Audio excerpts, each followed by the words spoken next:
Hello friends, welcome to IAS PCS केंद्र। Friends, इस video में हम 71st BPSC नोट सीरीज के अंतर्गत इंडियन इकोनॉमी की बात करने वाले हैं। देखिए, इस एक ही वीडियो में आप कंप्लीट इंडियन इकोनॉमी के अंतर्गत जितने भी महत्वपूर्ण स्टैटिक टॉपिक्स हैं उनको देख लेने वाले हैं, जहां से हमेशा प्रश्न पूछे जाते हैं। चलिए, बिना किसी देरी के इस वीडियो को हम शुरू करते हैं, एक एक करके सारी बातों को डिस्कस करते हैं। और हाँ, ये जो नोट्स आप देख रहे होंगे इनको मैंने पहले भी एक्सप्लेन किया हुआ है, तो उस वीडियो को यहाँ पर लगाता हूँ और जहाँ पर भी अपडेट करने की ज़रूरत पड़ी वहाँ पर अपडेट किया गया है और कुछ एक जो मॉडिफिकेशन हुआ है वो आपको वीडियो में दिख जाएगा। ठीक है, चलिए बिना किसी देरी के इस वीडियो को हम शुरू करते हैं, एक एक करके सारी बातों को डिस्कस करते हैं। नोट्स की बात करें तो डिस्क्रिप्शन बॉक्स में लिंक दिया हुआ है, तो आप जाकर वहाँ से नोट्स के लिए सब्सक्रिप्शन भी ले सकते हैं। चलिए बिना किसी देरी के इस वीडियो को हम शुरू करते हैं, एक एक करके सारी बातों को डिस्कस करते हैं। और हाँ, ये वीडियो चूंकि रिवीजन के पर्पस से बनाई गई है तो इसमें उतना ही एक्सप्लेन किया गया है जितना की ज़रूरत है, ताकि वीडियो की लेंथ ज़्यादा लंबी नहीं हो। हाँ, उतना एक्सप्लेन जरूर कर दिया गया है ताकि आपको कोई दिक्कत नहीं हो, कॉन्सेप्ट क्लियर हो जाए, उसके बाद आप आराम से रिविजन करते रहें। नोट से रिविजन करना है तो नोट से करते रहें, वीडियो से करना है तो वीडियो से करते रहें। चलिए शुरू करते हैं। और हाँ, स्टार्टिंग में हो सकता है कुछ एक मिनट तक विजिबिलिटी को लेकर थोड़ी दिक्कत हो, लेकिन कुछ एक मिनट तक ही थोड़ा सा कोऑपरेट कीजिएगा, आगे सारी चीज़ें क्लियर दिखेंगी। हालांकि आवाज़ आपको अच्छे से सुनाई देगी। तो चलिए, इस वीडियो में हम सबसे पहले बात करते हैं भारतीय अर्थव्यवस्था की, भारतीय अर्थव्यवस्था के स्वरूप की। भारतीय अर्थव्यवस्था के स्वरूप की बात की जाए, नेचर ऑफ इंडियन इकोनॉमी की बात की जाए, तो सबसे पहले आपको ये ध्यान देना है, आपको पता ही है कि भारतीय अर्थव्यवस्था की जो विशेषता है ना, वो कौन कौन सी विशेषता है। देखिए, यहाँ पर कृषि की प्रधानता है। भारत की बात की जाए तो कृषि की प्रधानता है, मतलब 50% से अधिक लोग कृषि में लगे हुए हैं। और श्रम आधिक्य है। भारत की अर्थव्यवस्था की अगली विशेषता की बात की जाए तो श्रम अधिक अर्थात लेबर सरप्लस है यहाँ पर, मतलब जितनी जरूरत है उससे ज़्यादा है, श्रम अधिक अर्थव्यवस्था है। ठीक है, प्रति व्यक्ति आय जो है ना भारत में वो कम है, प्रति व्यक्ति आय कम है। ये सारी जानकारी आप थोड़ा सा रखिएगा, क्वेश्चंस पूछे भी गए हैं और पूछे जाते हैं यहाँ से क्वेश्चंस, तो दो चार बात ध्यान रखिएगा। वैसे आपको पता ही है हल्का फुल्का, बस इनको देख लीजिए, दिमाग में सेट कर लीजिए इन बातों को। हाँ, बेरोजगारी की बात की जाए तो बेरोजगारी अधिक है। ठीक है, और एक भारत जो है एक विकासशील देश है, ठीक है, डेवलपिंग कंट्री है। तो ये कुछ विशेषताएं हैं, इनको ध्यान रखिएगा। हाँ, अर्थव्यवस्था के प्रकार की बात कर ली जाए, कौन कौन से प्रकार हैं, उसके बाद बात करेंगे कि भारत की अर्थव्यवस्था किस प्रकार की है। देखिए, अर्थव्यवस्था के प्रकार की बात की जाए तो एक तो आप जानते हैं कि पूंजीवादी अर्थव्यवस्था होती है, कैपिटलिस्ट इकोनॉमी। इसमें क्या होता है, इसमें जो उत्पादन के साधन है ना, साधन कहने का मतलब जो पूंजी उसमें लगाई जा रही है, या फिर जो श्रम लग रहा है, या फिर जो भूमि यूज की जा रही है, तो साधन का मतलब यहाँ पर मैंने लिख ही दिया है। साधन के अंतर्गत ये सब चीज़ें आ जाएंगी, पूंजी, श्रम, भूमि आदि। ठीक है, तो वही यहाँ पर लिखा गया है कि जो उत्पादन के जो साधन है ना, उन पर अधिकार किसका होगा, निजी लोगों का, प्राइवेट लोगों का अधिकार होगा। ठीक, पूंजीवादी कैपिटलिस्ट में, पूंजीवादी कैपिटलिस्ट बोल रहा हूँ, कैपिटलिस्ट इकोनॉमी में, पूंजीवादी अर्थव्यवस्था में। फॉर एग्जांपल, जैसे पूंजीवादी अर्थव्यवस्था कहाँ कहाँ पर है, सबसे बड़ा एग्जांपल हो गया आपको अमेरिका, USA, जर्मनी है, ठीक है, कनाडा है, फ्रांस है, ये सब। समाजवादी अर्थव्यवस्था की बात की जाए तो वहाँ पर उत्पादन के साधन पर किसका अधिकार होता है, सरकार का अधिकार होता है। ठीक, सरकार का अधिकार होता है, गवर्नमेंट का अधिकार होता है। एग्जाम्पल के रूप में आप रसिया, चाइना ये ले सकते हैं। रसिया, चाइना समाजवादी अर्थव्यवस्था के अंतर्गत आ जाएंगे। मिश्रित अर्थव्यवस्था की बात की जाए तो मिश्रित अर्थव्यवस्था जो होती है ना, वहाँ पर निजी एवं सार्वजनिक, मतलब प्राइवेट और सार्वजनिक अर्थात सरकारी अर्थात गवर्नमेंट, दोनों क्षेत्रों की विद्यमानता होती है, मतलब एग्जिस्टेंस होता है। दोनों क्षेत्र, दोनों वहाँ पर काम करते हैं, निजी क्षेत्र वाले भी, प्राइवेट सेक्टर वाले भी, और सरकारी अर्थात गवर्नमेंट सेक्टर वाले भी, मतलब सरकार भी। और आपको यही ध्यान रखना है कि भारत जो है ना वो मिश्रित अर्थव्यवस्था पर आधारित है, मिश्रित अर्थव्यवस्था पर आधारित है, मिक्स्ड इकोनॉमी पर आधारित है। बहुत इंपॉर्टेंट है, जरूर ध्यान में रखिएगा। ऊपर मैंने लिख ही दिया है इसको, है यहाँ पर देखिए, मिश्रित अर्थव्यवस्था में भारत की अर्थव्यवस्था जो है ना मिश्रित अर्थव्यवस्था पर आधारित है। ठीक है, निजी अर्थात प्राइवेट एवं सार्वजनिक क्षेत्र दोनों की विद्यमानता होती है मिश्रित अर्थव्यवस्था में। ठीक, तो ये सारी बातें मैंने बता दी हैं। बंद अर्थव्यवस्था की बात कर ली जाए तो देखिए, बंद अर्थव्यवस्था कहने का मतलब हुआ कि बाहरी देश से किसी प्रकार का, मतलब आयात निर्यात नहीं हो रहा हो, एक्सपोर्ट इंपोर्ट नहीं हो रहा हो। जैसे भारत जो है ना 1991 के पहले ऐसा ही था, उसके बाद 1991 में LPG लाया गया, इसकी बात हम बाद में कर लेंगे, थोड़ा सा वेट कीजिएगा। ठीक, तो बंद अर्थव्यवस्था के बाद बात की जाए, हाँ, राष्ट्रीय आय की बात की जाए, नेशनल इनकम की बात की जाए तो ये इंपॉर्टेंट बात एक ध्यान रखिएगा नेशनल इनकम में, कि दादा भाई जो नौरोजी है ना, दादा भाई नौरोजी, इन्होंने भारत में सर्वप्रथम सबसे पहले राष्ट्रीय आय का अनुमान लगाया था। कब? 1868 में, 1868 में। और ये किस में प्रकाशित की गई थी ये बात? किस पुस्तक में? ये पुस्तक का नाम भी इंपॉर्टेंट है, आप हिस्ट्री में पढ़ेंगे या फिर पढ़ लिए होंगे। पुस्तक का नाम है poverty and un British rule in India. ठीक, तो ये सारी बातें इंपॉर्टेंट है।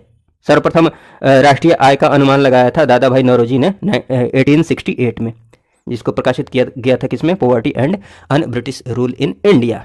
ठीक है, उसके बाद एक ध्यान रखिएगा, स्वतंत्रता के बाद, स्वतंत्रता के पश्चात, आज़ादी के पश्चात 1949 में राष्ट्रीय आय समिति का गठन किया जाता है। तो ये डेट थोड़ा सा ध्यान रख सकते हैं। 1949 में राष्ट्रीय आय समिति का गठन किया जाता है। किस कार्य के लिए? राष्ट्रीय आय की गणना हेतु रिपोर्ट तैयार करने के लिए। ठीक है, और इसकी जो अध्यक्षता की थी ना इस समिति की, वो की थी पीसी महालनोबिस ने। ये थोड़ा सा ध्यान रख सकते हैं अगर रखना चाहते हैं तो। इस समिति ने अपनी पहली रिपोर्ट दी थी 1951 में, दूसरी 1954 में। पहली वाला ध्यान रख सकते हैं। उसके बाद हाँ 1951 में क्या होता है कि केंद्रीय सांख्यिकी संगठन की स्थापना होती है। 1951 में, डेट थोड़ा सा ध्यान रखिए। कार्य बहुत इंपॉर्टेंट है। किस कार्य के लिए? राष्ट्रीय आय की गणना के लिए। राष्ट्रीय आय की गणना के लिए किसकी स्थापना होती है? केंद्रीय सांख्यिकी संगठन की। बहुत ही इंपॉर्टेंट है, ये नाम जरूर ध्यान रखिएगा। लेकिन अभी की बात की जाए तो ये बात आप ध्यान रख लीजिएगा, सीएसओ एंड जो एनएसएसओ, इनको मिलाकर क्या बना दिया गया है? एनएसओ। ठीक है, सीएसओ अर्थात सेंट्रल स्टैटिस्टिकल ऑफिस, एनएसएसओ अर्थात नेशनल सैंपल सर्वे ऑफिस, इन दोनों को मिलाकर बना दिया गया है नेशनल स्टैटिस्टिकल ऑफिस, एनएसओ। और इसके द्वारा राष्ट्रीय आय की गणना की जाती है। अब ठीक है, तो ये बात आप ध्यान रख लीजिएगा। राष्ट्रीय आय की गणना की बात की जाए तो राष्ट्रीय आय की गणना के लिए जो विधियां हैं, विधियों में ये 3 नाम विशेष रूप से जरूर ध्यान रख लीजिएगा। जैसे एक है उत्पादन विधि अर्थात प्रोडक्शन मेथड, उत्पादन विधि अर्थात प्रोडक्शन मेथड। दूसरा है आय विधि अर्थात इनकम मेथड। व्यय विधि अर्थात एक्सपेंडिचर मेथड। देखिए, उत्पादन विधि की बात की जाए तो हालांकि अभी जीडीपी, जीएनपी, एनएनपी पढ़ेंगे ना, उसमें जो छोटी मोटी चीजें हैं इसमें वो क्लियर हो जाएंगी। बट आपको इसमें नाम ध्यान में रखना है कि राष्ट्रीय आय की गणना की जो विधियां हैं वो कौन कौन सी है? उत्पादन विधि, नाम ध्यान रखिएगा। उसके बाद आय विधि, उसके बाद व्यय विधि, तीनों नाम जरूर ध्यान में रखिएगा। हाँ, उत्पादन विधि में आप देख सकते हैं कि समस्त जो संसाधन, जितने भी रिसोर्सेज हैं, उनके द्वारा जो उत्पादन हो रहा है, कौन सा उत्पादन? कुल अंतिम उत्पादन, फाइनल प्रोडक्शन। अभी जीडीपी देखेंगे तो वहां पर ये चीज क्लियर हो जाएगी। अंतिम उत्पादन का मतलब क्या है, फाइनल प्रोडक्शन का मतलब। ठीक, तो थोड़ा सा वेट कीजिएगा।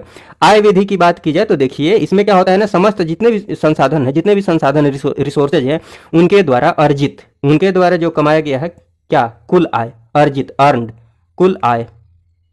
और इसमें क्या देखते हैं? इसमें तो अर्जित कुल आय देखते हैं। व्यय विधि में क्या देखते हैं?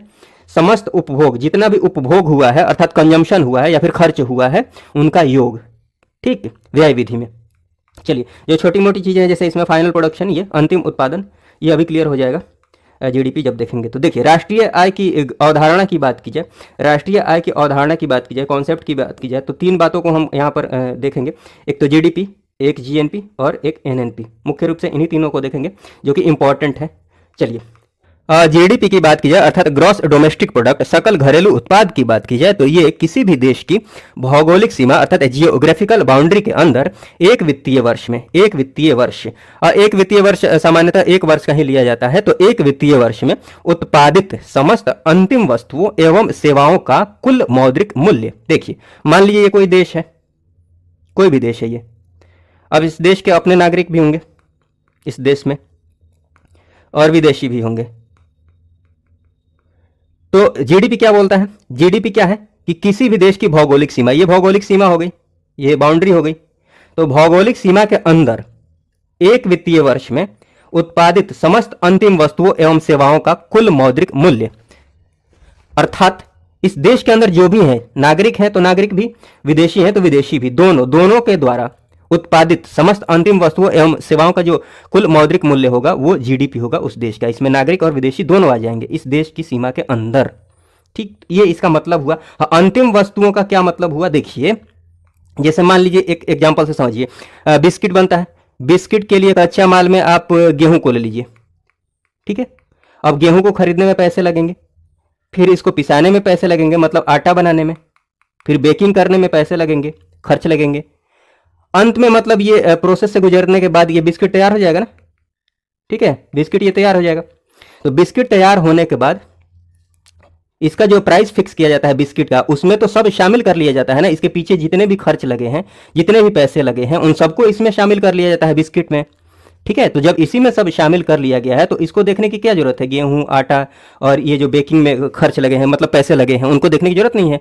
मतलब अंतिम वस्तु जो बनकर तैयार हुई है, जैसे ये बिस्किट बनकर तैयार हुआ है, तो इसका जो मौद्रिक मूल्य है, इसी को अगर काउंट कर लेते हैं तो इसके पीछे जितनी भी चीजें इसमें ऐड की गई हैं, वो सारी चीजें इसमें इंक्लूड हो जाएंगी, शामिल हो जाएंगी, अलग से ऐड करने की जरूरत है नहीं। मान लीजिए इसमें गेहूं लगा था, तो अब गेहूं का पैसा अलग से जोड़ेंगे, फिर गेहूं का पैसा तो इसमें जोड़ लिया गया है ना, जो बिस्किट बनकर तैयार हुआ है, बिस्किट जो मार्केट में आया है, उसमें सारे पैसे ऐड कर लिए गए हैं, तो डबल ट्रिपल काउंटिंग हो जाएगी, एरर आ जाएगा। इसीलिए अंतिम वस्तुओं का जो मौद्रिक मूल्य है ना, उसको काउंट किया जाता है अंतिम वस्तुओं एवं सेवाओं का। ये ध्यान रखना है तो ध्यान रख सकते हैं कि किसी भी अर्थव्यवस्था की जो वृद्धि दर होती है ना, ग्रोथ रेट ऑफ इकोनॉमी जो होती है, किसी भी अर्थव्यवस्था की जो वृद्धि दर होती है, वो क्या होती है, जीडीपी में होने वाला वार्षिक प्रतिशत परिवर्तन, मतलब जो परसेंटेज चेंज होता है ना एक वर्ष में, परसेंटेज जो चेंज होता है, ठीक ना, उसी को अर्थव्यवस्था की वृद्धि दर कहा जाता है। जो बस ऐसे ही हल्का फुल्का ध्यान रख लीजिए, बहुत इंपॉर्टेंट नहीं है। जीएनपी की बात की जाए, अर्थात ग्रॉस नेशनल प्रोडक्ट, सकल राष्ट्रीय उत्पाद की बात की जाए, तो ये किसी भी देश के जो नागरिक हैं, वो देश के अंदर में रह रहे हों या फिर बाहर में रह रहे हों, दोनों के द्वारा एक वित्तीय वर्ष में उत्पादित अंतिम वस्तुओं एवं सेवाओं का कुल मौद्रिक मूल्य है। इसका मतलब क्या हुआ, समझाने की कोशिश करता हूं। देखिए, जैसे मान लीजिए भारत है, भारत के नागरिक, भारत के अंदर में जो नागरिक हैं, उनके द्वारा जो उत्पादन किया जा रहा है, उनके द्वारा जो सेवा दी जा रही है, उनका जो मौद्रिक मूल्य है। और भारत के जो नागरिक विदेश में रह रहे हैं, विदेश में भी तो रह रहे हैं ना भारत के नागरिक, तो उनके द्वारा जो उत्पादन किया जा रहा है कहां पर, विदेश में, और उनके द्वारा जो सेवा दी जा रही है, उनका जो मौद्रिक मूल्य होगा ना, उनको, और भारत के अंदर जो नागरिक है, उनके द्वारा जो उत्पादन किया जा रहा है, सेवा दी जा रही है, उनका जो मौद्रिक मूल्य है, दोनों के मौद्रिक मूल्य को मिला दिया जाएगा, तो वो क्या हो जाएगा, जीएनपी हो जाएगा, सकल राष्ट्रीय उत्पाद हो जाएगा। इसका मतलब क्या हुआ, जैसे मान लीजिए कोई देश है, देश के अंदर जो नागरिक है, ठीक, तो इस नागरिक के द्वारा, इन नागरिकों के द्वारा जो उत्पादन किया जा रहा है, सेवा दी जा रही है, इनका मौद्रिक मूल्य, और देश के बाहर जो नागरिक है, ठीक, इसी देश के नागरिक जो कि बाहर में रह रहे हैं किसी और देश में, इनके द्वारा जो उत्पादन किया जा रहा है, जो सेवा दी जा रही है, सर्विस दिया जा रहा है, ठीक है, इनका जो मौद्रिक मूल्य है, दोनों को जोड़ दिया जाएगा, तो ये क्या हो जाएगा, जीएनपी हो जाएगा। जबकि जीडीपी में क्या था कि एक जियोग्राफिकल बाउंड्री के अंतर्गत, ये मान लीजिए कोई देश है, इसका ये बाउंड्री है, इसकी ये बाउंड्री है, इसके अंतर्गत, इसके अंदर ये एक नागरिक, मतलब ये नागरिक आ जाएंगे, इस देश के नागरिक आ जाएंगे, और इसमें विदेशी भी आ जाएंगे, विदेशी भी तो होंगे इसमें। तो जीडीपी क्या बोलता है कि किसी भौगोलिक सीमा के अंदर, ठीक है, उस भौगोलिक सीमा के अंदर उस देश के जो नागरिक हैं और जो बाहर के लोग हैं, मतलब विदेशी हैं, उनके द्वारा जो उत्पादित समस्त अंतिम वस्तुएं हैं और सेवाएं हैं, उनका जो मौद्रिक मूल्य है, वो क्या होता है, जीडीपी होता है। तो दोनों में ये डिफरेंस है। अब मैथमेटिकल फॉर्म में इसको दिखाने जाइएगा तो कैसे दिखाइएगा, ऐसे, ये हो गया जीएनपी, समझिएगा इस बात को, ये हो गया GNP is equal to GDP. अब एक बात देखिएगा, ये जीडीपी है, जीडीपी में तो विदेशी भी आ जाएंगे ना, हमें विदेशी को शामिल नहीं करना है, किसमें, जीएनपी में, तो विदेशी वाले को माइनस कर लेते हैं, किसको, ये एम विदेशी के लिए लिया है मैंने, यहाँ पर नोट कर दिया है नीचे में, टेंशन नहीं लीजिएगा, ठीक, एम मान लेते हैं, एम है, जो विदेशी हैं उनके लिए एम यूज कर लिया। अब देखिए, अब जीडीपी में से आपने जैसे ही एम माइनस किया, यहाँ पर से इस विदेशी को काट दिया, क्रॉस कर दिया, तो केवल ये नागरिक बच गया, ये नागरिक वाला ऑप्शन बच गया इस देश के अंदर, मतलब इस भौगोलिक सीमा के अंदर में। लेकिन इस भौगोलिक सीमा के बाहर भी इसी देश के नागरिक रहते हैं, इनको भी शामिल करना है, किसमें, जीएनपी में। तो ये जो बाहर वाले हैं ना, इनको प्लस कर दिया, प्लस प्लस प्लस ऐड कर दिया, ये एक्स मान लेते हैं, जो बाहर में रह रहे हैं उनके लिए एक्स, ठीक है। अब इसको थोड़ा सा अरेंज करेंगे ना, तो ये ऐसा कुछ हो जाएगा, जगह नहीं है, ऊपर मैं लिखने की कोशिश कर रहा हूँ, ध्यान से देखिएगा, जीडीपी प्लस, ये प्लस एक्स है, एक्स को पहले लिख देता हूँ, माइनस एम, दोनों में कोई डिफरेंस नहीं है, दोनों एक ही बात है, ठीक। तो ये मैथमेटिकल फॉर्म में नीचे लिखा हुआ है, उसको समझाने के लिए मैंने ये बताया। जीएनपी इज इक्वल टू क्या हो जाएगा, GDP plus X minus M. X क्या है, देश के नागरिकों के द्वारा विदेशों में अर्जित आय, विदेश में जो अर्जित आय है देश के नागरिकों के द्वारा, वो एक्स है, ठीक है। तो जीडीपी में एक्स को तो ऐड कर दिया गया, बट जीडीपी में विदेशी भी होते हैं तो उनको तो हटाना पड़ेगा, वही यहाँ पर माइनस एम किया गया है। एम क्या है, विदेशियों द्वारा देश में अर्जित, मतलब विदेशियों के द्वारा जो अपने देश में अर्जित आय है उनको माइनस करना पड़ेगा। जैसे भारत में जो विदेशी रह रहे हैं, वो जो अर्जित, मतलब आय अर्जित कर रहे हैं, आय पैसा कमा रहे हैं, उनको माइनस करना पड़ेगा, तभी जीएनपी मिल पाएगा, ठीक है। और हाँ, इसका क्या मतलब हुआ ये भी थोड़ा समझ लीजिए, जीडीपी प्लस ये जो है ना, इसका मतलब ये हुआ, क्या मतलब हुआ इसका, ये एक्स क्या है, अपने देश के नागरिकों द्वारा जो आय अर्जित किया जा रहा है, कहाँ से, देश के बाहर से, देश के बाहर से। मान लीजिए एग्जाम्पल के रूप में, देश के बाहर से इतने रुपए आ रहे हैं, 100 करोड़, और देश के अंदर में जो विदेशी हैं वो भी तो यहाँ से, यहाँ के पैसे बाहर ले जा रहे हैं। मान लीजिए ये कमा रहे हैं यहाँ पर 80 करोड़, ठीक, माइनस करेंगे तो कितना हो जाएगा, 20 करोड़। कायदे से देखा जाए तो हमें 20 करोड़ का ही फायदा हो रहा है, ठीक, 20 करोड़ ही हमें मिल रहे हैं। तो वही यहाँ पर लिखा हुआ, विदेश से अर्जित शुद्ध आय, नेट इनकम इसको बोलते हैं। ओवरऑल देखा जाए तो नेट इनकम कितने का हुआ, यहाँ से ये दोनों को माइनस करेंगे तभी तो मिलेगा। वो नेगेटिव में भी आ सकता है, पॉजिटिव में भी हो सकता है। हाँ, दोनों अगर इक्वल हो जाते हैं, दोनों इक्वल हो जाते हैं, मतलब जितना क्या बोलते हैं, विदेशों से अर्जित आय है, विदेश से जितना आय अर्जित होकर आ रहा है, कमा कर ला रहे हैं, ठीक है, और देश में जो बाहर के लोग रहकर कमा रहे हैं, वो दोनों जब बराबर हो जाएगा तो जीएनपी और जीडीपी बराबर हो जाएंगे। ये तो आप कर सकते हैं इस फॉर्मूला से, ये मुझे ज़्यादा समझाने की जरूरत है नहीं। हाँ, ये भी थोड़ा ध्यान रख सकते हैं कि बंद अर्थव्यवस्था में, क्लोज्ड इकोनॉमी में एक्स और एम बराबर होंगे तो वहाँ भी जीएनपी और जीडीपी क्या हो जाएंगे, इक्वल हो जाएंगे एक दूसरे के। उसके बाद बात की जाए शुद्ध राष्ट्रीय आय की, शुद्ध राष्ट्रीय उत्पाद की, नेट नेशनल प्रोडक्ट की बात की जाए, एनएनपी की बात की जाए, तो ये क्या होता है, जीएनपी में से जो मूल्य का ह्रास होता है ना, जीएनपी में से मूल्य ह्रास को, डेप्रिसिएशन को घटा दिया जाता है, तो वो शुद्ध राष्ट्रीय आय दे देता है, शुद्ध राष्ट्रीय उत्पाद मिल जाता है वहाँ से। इसका मतलब क्या हुआ, एनएनपी का मतलब देखिए, ये जीएनपी में से आपको क्या करना है, खाली मूल्य ह्रास को, जो मूल्य का डेप्रिसिएशन हो रहा है वो माइनस कर देना है, तो क्या मिल जाएगा आपको, एनएनपी मिल जाएगा। वही ऊपर लिखा गया है भाई, एनएनपी का मतलब क्या हुआ, ये जीएनपी मिल जाएगा ना, यहाँ जीडीपी प्लस विदेश से अर्जित शुद्ध आय, ऊपर जो मैंने लिखा है। अब इसमें से आपको मूल्य ह्रास घटा देना है, तो वो क्या दे देगा, एनएनपी देगा। थोड़ा सा ये ध्यान रख लीजिएगा। और इसके साथ ये भी समझ लीजिए, ये देख लीजिए, जीडीपी एट मार्केट प्राइस की बात करें, GDP at market price, NDP at market price, या फिर एनएनपी एट मार्केट प्राइस, कुछ भी पूछता है मार्केट प्राइस पर या फिर फैक्टर कॉस्ट पर, तो आप आसानी से बता सकते हैं। सबसे पहले तो आप मार्केट प्राइस समझ लीजिए। बाजार मूल्य की बात करें तो ये तो समझते ही होंगे, साधन लागत, फैक्टर कॉस्ट, किसी भी वस्तु के प्रोडक्शन में जो भी खर्च लग रहे हैं वो फैक्टर कॉस्ट है। कहने का मतलब ये हुआ, किसी वस्तु के प्रोडक्शन में मान लीजिए रॉ मटेरियल पर खर्च लग रहे हैं, लेबर कॉस्ट हो गया, रेंट हो गया जहाँ पर फैक्ट्री लगी हुई है, तो ये सब क्या है, साधन लागत है, फैक्टर कॉस्ट है, ठीक है। तो कहने का मतलब ये हुआ कि जो बाजार मूल्य होते हैं, मार्केट प्राइस की बात करें, जो भी वस्तुएं हम तक आती हैं उसका जो मूल्य होता है, उसमें केवल फैक्टर कॉस्ट ही तो शामिल नहीं ना होते हैं, उसमें और भी बहुत सारी चीज़ें होती हैं। जैसे ये आपको पता है, उसमें इनडायरेक्ट टैक्सेज भी होते हैं, अप्रत्यक्ष कर होते हैं, ठीक है। तो ये ध्यान रखिएगा। साधन लागत में और क्या होते हैं, अप्रत्यक्ष कर, इनको ऐड कर दीजिए। लेकिन ये भी तो हो सकता है ना कि गवर्नमेंट किसी वस्तु के प्रोडक्शन में सब्सिडी दे दे, तो वो सब्सिडी अगर दे रही है गवर्नमेंट, वो तो पैसे वापस मिल जाएंगे जो प्रोडक्शन कर रहे हैं, जो उत्पादन कर रहे हैं उनको, ठीक है। तो सब्सिडी को उसमें से माइनस कर दिया जाएगा। समझ रहे हैं क्या करना है, साधन लागत में जो भी टैक्सेज है, मतलब अप्रत्यक्ष कर, ये समझ गए, और इसमें से सब्सिडी माइनस कर दीजिए, तो ये क्या हो जाएगा, बाजार मूल्य हो जाएगा, मार्केट प्राइस। समझ गए होंगे। उसके बाद आप आसानी से बता सकते हैं जीडीपी एट मार्केट प्राइस क्या हो जाएगा, GDP at factor cost per जो भी जीडीपी है उसमें इनडायरेक्ट टैक्सेज जोड़ दीजिए, अप्रत्यक्ष कर जोड़ दीजिए, और उसमें से सब्सिडी माइनस कर लेना है, तो वो क्या हो जाएगा, जीडीपी एट मार्केट प्राइस। थोड़ा बहुत मैथ आपको पता है तो आप आसानी से समझ सकते हैं कि जीडीपी एट फैक्टर कॉस्ट कैसे निकल जाएगा यहाँ से। मतलब अगर ये आपको ध्यान है तो आसानी से बिना दिमाग लगाए क्या कर सकते हैं, ये पता कर सकते हैं। मेरे कहने का मतलब ये हुआ, मान लीजिए जीडीपी एट फैक्टर कॉस्ट पूछा है, तो बाकी इन दोनों को उठाकर दूसरी तरफ लेकर चले जाइए। ये अप्रत्यक्ष कर प्लस में है, उधर जाएगा तो यहाँ माइनस आ जाएगा, यहाँ सब्सिडी माइनस में, उधर जाएगा तो प्लस हो जाएगा। तो मतलब यहाँ से आप उठा के यहाँ पर आ सकते हैं, ज़्यादा दिमाग नहीं लगाना है, वही किया गया है। ये बस आप समझिएगा, ध्यान रखिएगा। उसके बाद यहाँ पर ये ध्यान रख लीजिए, हाँ ये मैंने बता दिया है। जैसे मान लीजिए एक और एग्जांपल ले लेते हैं, जैसे एनएनपी ही हमें निकालना है eight factor cost. Factor cost per अगर हमें एनएनपी, यहाँ देखिएगा जीडीपी एट फैक्टर कॉस्ट लिखा है ना, मैंने क्या किया है, जीडीपी एट मार्केट प्राइस, उसमें से अप्रत्यक्ष कर घटा दिया है।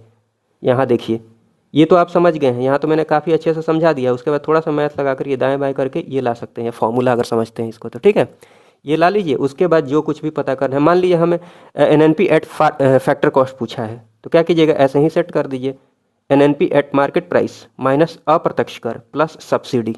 समझ रहे हैं आप इस बात को। और एक और बात देखिएगा, मान लीजिए ऑप्शन में ये सब भी दिया हुआ है, जैसे मान लीजिए ऐसे दिया हुआ है ये सब, ये क्या है, ये समझ चुके हैं आप। जैसे यहाँ पर देखिए, ये एनएनपी कहाँ से आता है, जीएनपी में से हम ये मूल्य ह्रास घटा देते हैं, मूल्य ह्रास। जीएनपी में से अगर मूल्य ह्रास माइनस कर देते हैं तो क्या मिल जाता है, एनएनपी मिल जाता है। अभी आपने देखा है, ठीक है। तो एनएनपी के बदले ही ये यहाँ पर लिखा गया है और बाकी ये सारी चीज़ें तो कॉमन ही है, ठीक है। तो एनएनपी एट फैक्टर कॉस्ट को ऐसे भी दे सकता है ऑप्शन में, तो ये भी सही है। और उसके बाद ये अगर ऐसे दिया हुआ है जीडीपी एट मार्केट प्राइस, ये तो देखिए यहाँ पर कॉमन है, ये और ये, इसकी बात हम नहीं कर रहे हैं। मान लीजिए ऐसे दिया हुआ है, यहाँ पर जीडीपी एट मार्केट प्राइस दिया हुआ है और यहाँ पर देखिएगा प्लस एक्स माइनस एम, ये नेट इनकम फ्रॉम अब्रॉड, ये समझ चुके हैं आप पहले ही। तो इनको जब ऐड कीजिएगा तो क्या मिल जाएगा, जीएनपी मिल जाएगा और उसमें से ये माइनस अप्रत्यक्ष कर प्लस सब्सिडी है, मूल्य ह्रास को माइनस किया गया है। ये सारी चीज़ें आप समझ पा रहे होंगे, ठीक है। तो ये समझते रहिएगा, रिवीजन के क्रम में देखते रहिएगा ऐसे, ठीक है। और ये बात समझ लीजिएगा, एनएनपी जो फैक्टर कॉस्ट है ना, यही क्या है, वास्तविक राष्ट्रीय आय है। वास्तविक राष्ट्रीय आय क्यों, क्योंकि देखिए यहाँ से गवर्नमेंट का जो प्रभाव है ये हटा दिया गया है, मूल्य ह्रास घटा दिया गया है, समझ रहे हैं। देखिए फैक्टर कॉस्ट कहने का मतलब ये हुआ, वहाँ से टैक्सेज हट जाएंगे, मतलब वो मैथ छोड़िए, ऐसे ही जो समझ है उस हिसाब से अगर देखते हैं तो मार्केट प्राइस पर एनएनपी एट मार्केट प्राइस है, उसमें से क्या है, टैक्सेज घटा दीजिए, सब्सिडी ऐड कर दीजिए, तो वो क्या हो जाएगा, एनएनपी एट फैक्टर कॉस्ट हो जाएगा। तो ये सारी चीज़ें हैं। एनएनपी को ही राष्ट्रीय आय कहा जाता है, ये हल्का फुल्का आप ध्यान रख सकते हैं। प्रति व्यक्ति आय की बात कीजिए तो प्रति व्यक्ति आय क्या होती है, पर कैपिटा इनकम क्या होती है, एक व्यक्ति के हाथ में कितनी आय हो रही है, कितने पैसे आ रहे हैं, उसकी बात की जाए तो देखिए जो एनएनपी है, मतलब टोटल जो राष्ट्रीय आय है उसमें देश की जो कुल जनसंख्या है, अगर देश की बात की जाए तो देश की जो कुल जनसंख्या उसे भाग दे दिया जाए तो प्रति व्यक्ति आय आ जाएगी देश की, ठीक। आप समझ पा रहे हैं इस बात को। हाँ, इसमें जो इंपॉर्टेंट बात ध्यान में रखनी है वो ये ध्यान में रखनी है कि किसी भी देश की आर्थिक जो वृद्धि है ना, ग्रोथ है, उसका सबसे उपयुक्त, सबसे एक्यूरेट जो मापदंड है, मेजर है, वो कौन सा है, प्रति व्यक्ति आय ही है। इसी से पता चलता है उस देश की जो लाइफस्टाइल है, उस देश का जो जीवन स्तर है वो क्या है, ठीक है। तो किसी भी देश के जीवन स्तर का सबसे महत्वपूर्ण आधार है क्या, प्रति व्यक्ति आय, ध्यान रखिएगा। हाँ, एक दो इंपॉर्टेंट बात ध्यान रख लीजिएगा, इंपॉर्टेंट फैक्ट्स हैं कि हिंदू वृद्धि दर जो है ना, ये संबंधित है, किससे संबंधित है, राष्ट्रीय आय से, तो थोड़ा सा ध्यान रखिएगा। हाँ, जो जीडीपी या फिर राष्ट्रीय आय की गणना की जाती है, इसके लिए जो बेस ईयर तैयार किया गया है, जो बेस ईयर है वर्तमान में जिसको आधार माना जाता है, तो बेस ईयर की बात की जाए तो ये थोड़ा सा ध्यान रख लीजिएगा, 2011-12, ठीक। इसी को आधार मानकर राष्ट्रीय आय और जीडीपी की गणना की जाए, राष्ट्रीय आय या फिर जीडीपी की गणना की जाती है। एक बार जल्दी से औद्योगिक वर्गीकरण को देख लेते हैं, हालांकि ये सब जानते होंगे, सिंपल सी बात है। प्राथमिक क्षेत्र की बात की जाए, प्राइमरी सेक्टर की बात की जाए तो ये कौन सा सेक्टर होते हैं, ये वे सेक्टर होते हैं, वे उत्पादन इकाई है, वे प्रोडक्शन यूनिट्स जो उत्पादन के लिए प्राकृतिक संसाधनों का दोहन करते हैं, प्राकृतिक संसाधनों का उपयोग करते हैं, जैसे कि कृषि का, वानिकी हो गया, ठीक, वन से संबंधित, पशुपालन हो गया, ठीक, मछली पालन, खनिज निकालना आदि, ये सब क्या है, प्राथमिक क्षेत्र से संबंधित हैं। 2-3 एग्जाम्पल्स ध्यान रख लीजिएगा, जैसे कृषि, वानिकी, पशुपालन। द्वितीयक क्षेत्र की बात की जाए, सेकेंडरी सेक्टर की बात की जाए तो ये क्या होता है, कच्चा माल के रूप में किसका प्रयोग करते हैं, रॉ मटेरियल्स के रूप में प्राथमिक क्षेत्र से अपना कच्चा मटेरियल लेते हैं। ये वे उत्पादन इकाइयाँ हैं ना जो एक प्रकार के वस्तु को दूसरे प्रकार की वस्तु में परिवर्तित करते हैं, बदलते हैं। जैसे गेहूं है, गेहूं को अभी मैंने जो एग्जाम्पल दिया था, गेहूं को, ये क्या है, कृषि उत्पाद है, ठीक, इसको बदल दिया बिस्किट में, तो ये कहाँ पर होगा, द्वितीय क्षेत्र में होगा। एक प्रकार के उत्पाद से, एक मिनट, ठीक, एक प्रकार की वस्तु को दूसरे प्रकार की वस्तु में परिवर्तित करना, जैसे कारखाने हो गए, विनिर्माण, ये एग्जाम्पल ध्यान रखिएगा, विनिर्माण, ठीक है, ये जरूर ध्यान रखिएगा, द्वितीय क्षेत्र के अंतर्गत आता है, बिजली उत्पादन, जल की आपूर्ति आदि, ठीक है, ये सारी चीज़ें हैं। उसके बाद तृतीय क्षेत्र की बात की जाए, इसी को बोलते हैं सर्विस सेक्टर। तृतीय क्षेत्र की बात की जाए, टर्शियरी सेक्टर की बात की जाए, जिसका कि अन्य नाम सेवा क्षेत्र भी है, सर्विस सेक्टर है। यह वे उत्पादन इकाई है जो सेवाओं का उत्पादन करती है। सेवा कहने का मतलब, मान लीजिए पढ़ाया जा रहा है, ये सेवा देना हो गया। डॉक्टर जो हैं, ठीक, वो सेवा दे रहे हैं, वो सेवा का एक रूप है, ठीक है। तो ये जो कुछ और एग्जाम्पल्स हैं, इनको देख सकते हैं, जैसे परिवहन हो गया, व्यापार हो गया, शिक्षा हो गया, होटल हो गया, हॉस्पिटल, सरकारी प्रशासन आदि, ये टर्शियरी सेक्टर के अंतर्गत आएंगे, ठीक है। भारतीय अर्थव्यवस्था में जो सर्वाधिक योगदान है वो टर्शियरी सेक्टर का ही है। भारत में आर्थिक सुधार अर्थात इकोनॉमिक रिफॉर्म्स इन इंडिया की बात की जाए तो देखिए, उस टाइम में आर्थिक सुधार से पहले, रिफॉर्म से पहले भारत में भुगतान संतुलन की गंभीर समस्या उत्पन्न हो गई थी, बैलेंस ऑफ पेमेंट की गंभीर समस्या उत्पन्न हो गई थी। तब जाकर IMF ने, इंटरनेशनल मॉनेटरी फंड ने हेल्प तो की, मदद तो की, लोन तो दिया इसने, बट कुछ शर्तों पर, कुछ कंडीशंस पर। तो उन्हीं शर्तों के तहत ये आर्थिक सुधार को लाया गया, जिसे नई आर्थिक नीति के नाम से जानते हैं। इस रिफॉर्म को कैसे जानते हैं? नई आर्थिक नीति के नाम से जानते हैं। हाँ, ये ध्यान रखिएगा, इस टाइम में जो वित्त मंत्री थे भारत के वो कौन थे? डॉक्टर मनमोहन सिंह। तो यही इसके प्रणेता हैं, ये ध्यान रखिएगा। हाँ, ये जो सुधार किया गया, ये रिफॉर्म लाया गया, इसको किस नाम से जानते हैं? नई आर्थिक नीति के नाम से जानते हैं। और ये नीति कब अपनाई गई? 1991 में। ध्यान रखिएगा, 1991 में, 1991 में। हाँ, इस नीति के तहत जो मुख्य रणनीति अपनाई गई वो कौन सी रणनीति थी? एलपीजी की, एलपीजी, ठीक है ना। एल अर्थात लिबरलाइजेशन, पी अर्थात प्राइवेटाइजेशन, जी अर्थात ग्लोबलाइजेशन। लिबरलाइजेशन उदारीकरण, प्राइवेटाइजेशन निजीकरण, और ग्लोबलाइजेशन वैश्वीकरण। और तीनों के मतलब की बात की जाए तो देखिए इनके मतलब क्या होते हैं, इनका अर्थ क्या होता है। निजीकरण का तो आप जानते हैं, निजीकरण में ये मैं बता चुका हूँ। उदारीकरण के तहत जो अनावश्यक सरकारी नियंत्रण एवं पाबंदियां थी उनसे मुक्त कर दिया गया, उनसे सबको मुक्त कर दिया गया। निजी क्षेत्र के लिए जो नियम कानून बनाए गए थे उनमें भी ढील दी गई। ठीक, तो ये सारी बातें थी। वैश्वीकरण की बात की जाए तो देखिए 1991 से पहले, मतलब एलपीजी लाने से पहले भारत की जो अर्थव्यवस्था थी वो बंद अर्थव्यवस्था थी, क्लोज्ड इकोनॉमी थी। लेकिन 1991 में एलपीजी के तहत, मतलब वैश्वीकरण के तहत भारत की जो अर्थव्यवस्था थी, जो बाजार था, इसको खोल दिया गया। ठीक, तो ये थोड़ा सा ध्यान रखिएगा। उसके बाद ये भी ध्यान रख लीजिएगा, ये तो भी मैंने बताया था, भारतीय अर्थव्यवस्था के उदारीकरण का जो अग्रदूत है वो किसको माना जाता है? डॉक्टर मनमोहन सिंह को। कुछ एक इंपॉर्टेंट फैक्ट्स को देख लीजिए, हालांकि ये मैंने बता दिया लेकिन फिर से देख लीजिए। आज़ादी से पूर्व राष्ट्रीय आय का सर्वप्रथम अनुमान किसने लगाया था? दादा भाई नौरोजी ने, 1868 में, 1868 में। हाँ, ये भी ध्यान रख लीजिएगा साथ में ही कि आज़ादी से पहले ही, ठीक है ना, ये भी आज़ादी से पहले ही वैज्ञानिक दृष्टि से, ध्यान दीजिएगा, वैज्ञानिक दृष्टि से सर्वप्रथम राष्ट्रीय आय की गणना किसने की? और ये क्वेश्चन बीपीएससी में भी पूछा है। ठीक, वैज्ञानिक दृष्टि से सबसे पहले आय की गणना किसने की? VKRV राव ने, विजेंद्र कस्तूरी रंगा वरदराज राव ने। ये ऑप्शन में दिया हुआ था, VKRV राव। ठीक, थोड़ा सा ध्यान रख लीजिएगा। अर्थव्यवस्था से संबंधित कुछ प्रमुख शब्दावलियों को देख लेते हैं। प्रमुख शब्दावलियों में सबसे पहले बात करते हैं अवमूल्यन की, डिवैल्यूएशन की। डिवैल्यूएशन की बात की जाए तो विदेशी मुद्रा जो है ना, विदेशी मुद्रा की तुलना में जानबूझकर अपनी जो मुद्रा है, स्वदेशी मुद्रा, उसके मूल्य को कम करना।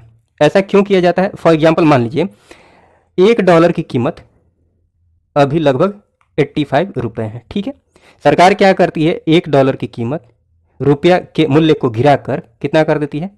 मान लीजिए 170 रुपये। तो रुपये का क्या हो गया? अवमूल्यन हो गया, अवमूल्यन हो गया। $1 में अब 170 रुपये मिलेंगे। ठीक, इससे होगा क्या? देखिए यहाँ देख लीजिए, इसका जो मेन उद्देश्य होता है ना, वो क्या होता है? निर्यात को बढ़ाना, एक्सपोर्ट को बढ़ाना। अब निर्यात कैसे बढ़ता है इसको थोड़ा सा समझ लीजिए। जैसे $1 का 85 है ना, मान लीजिए, अच्छा $100 कितना हो जाएगा 85 के हिसाब से? 8500, 8500 रुपये। और ये एक जो अवमूल्यन किया गया उसके बाद कितना हो जाएगा? $100 मतलब 17,000 रुपये। 17,000 थोड़ा साफ नहीं दिख रहा होगा, बट आपको सुनाई तो नहीं रहा है ना जो मैं बोल रहा हूँ। ये 8,500, यहाँ पर 17,000। मान लीजिए ये पहले अवमूल्यन से पहले $100 में कोई भारत से चावल मंगा रहा था, यहाँ से चावल जा रहा था, मान लेते हैं कि 85 किलो, समझाने के लिए मैं बोल रहा हूँ, 85 kg। अब देखिए यहाँ पर $100 की जो कीमत है वो रुपए में कितनी हो चुकी है? 17,000 अवमूल्यन के बाद से।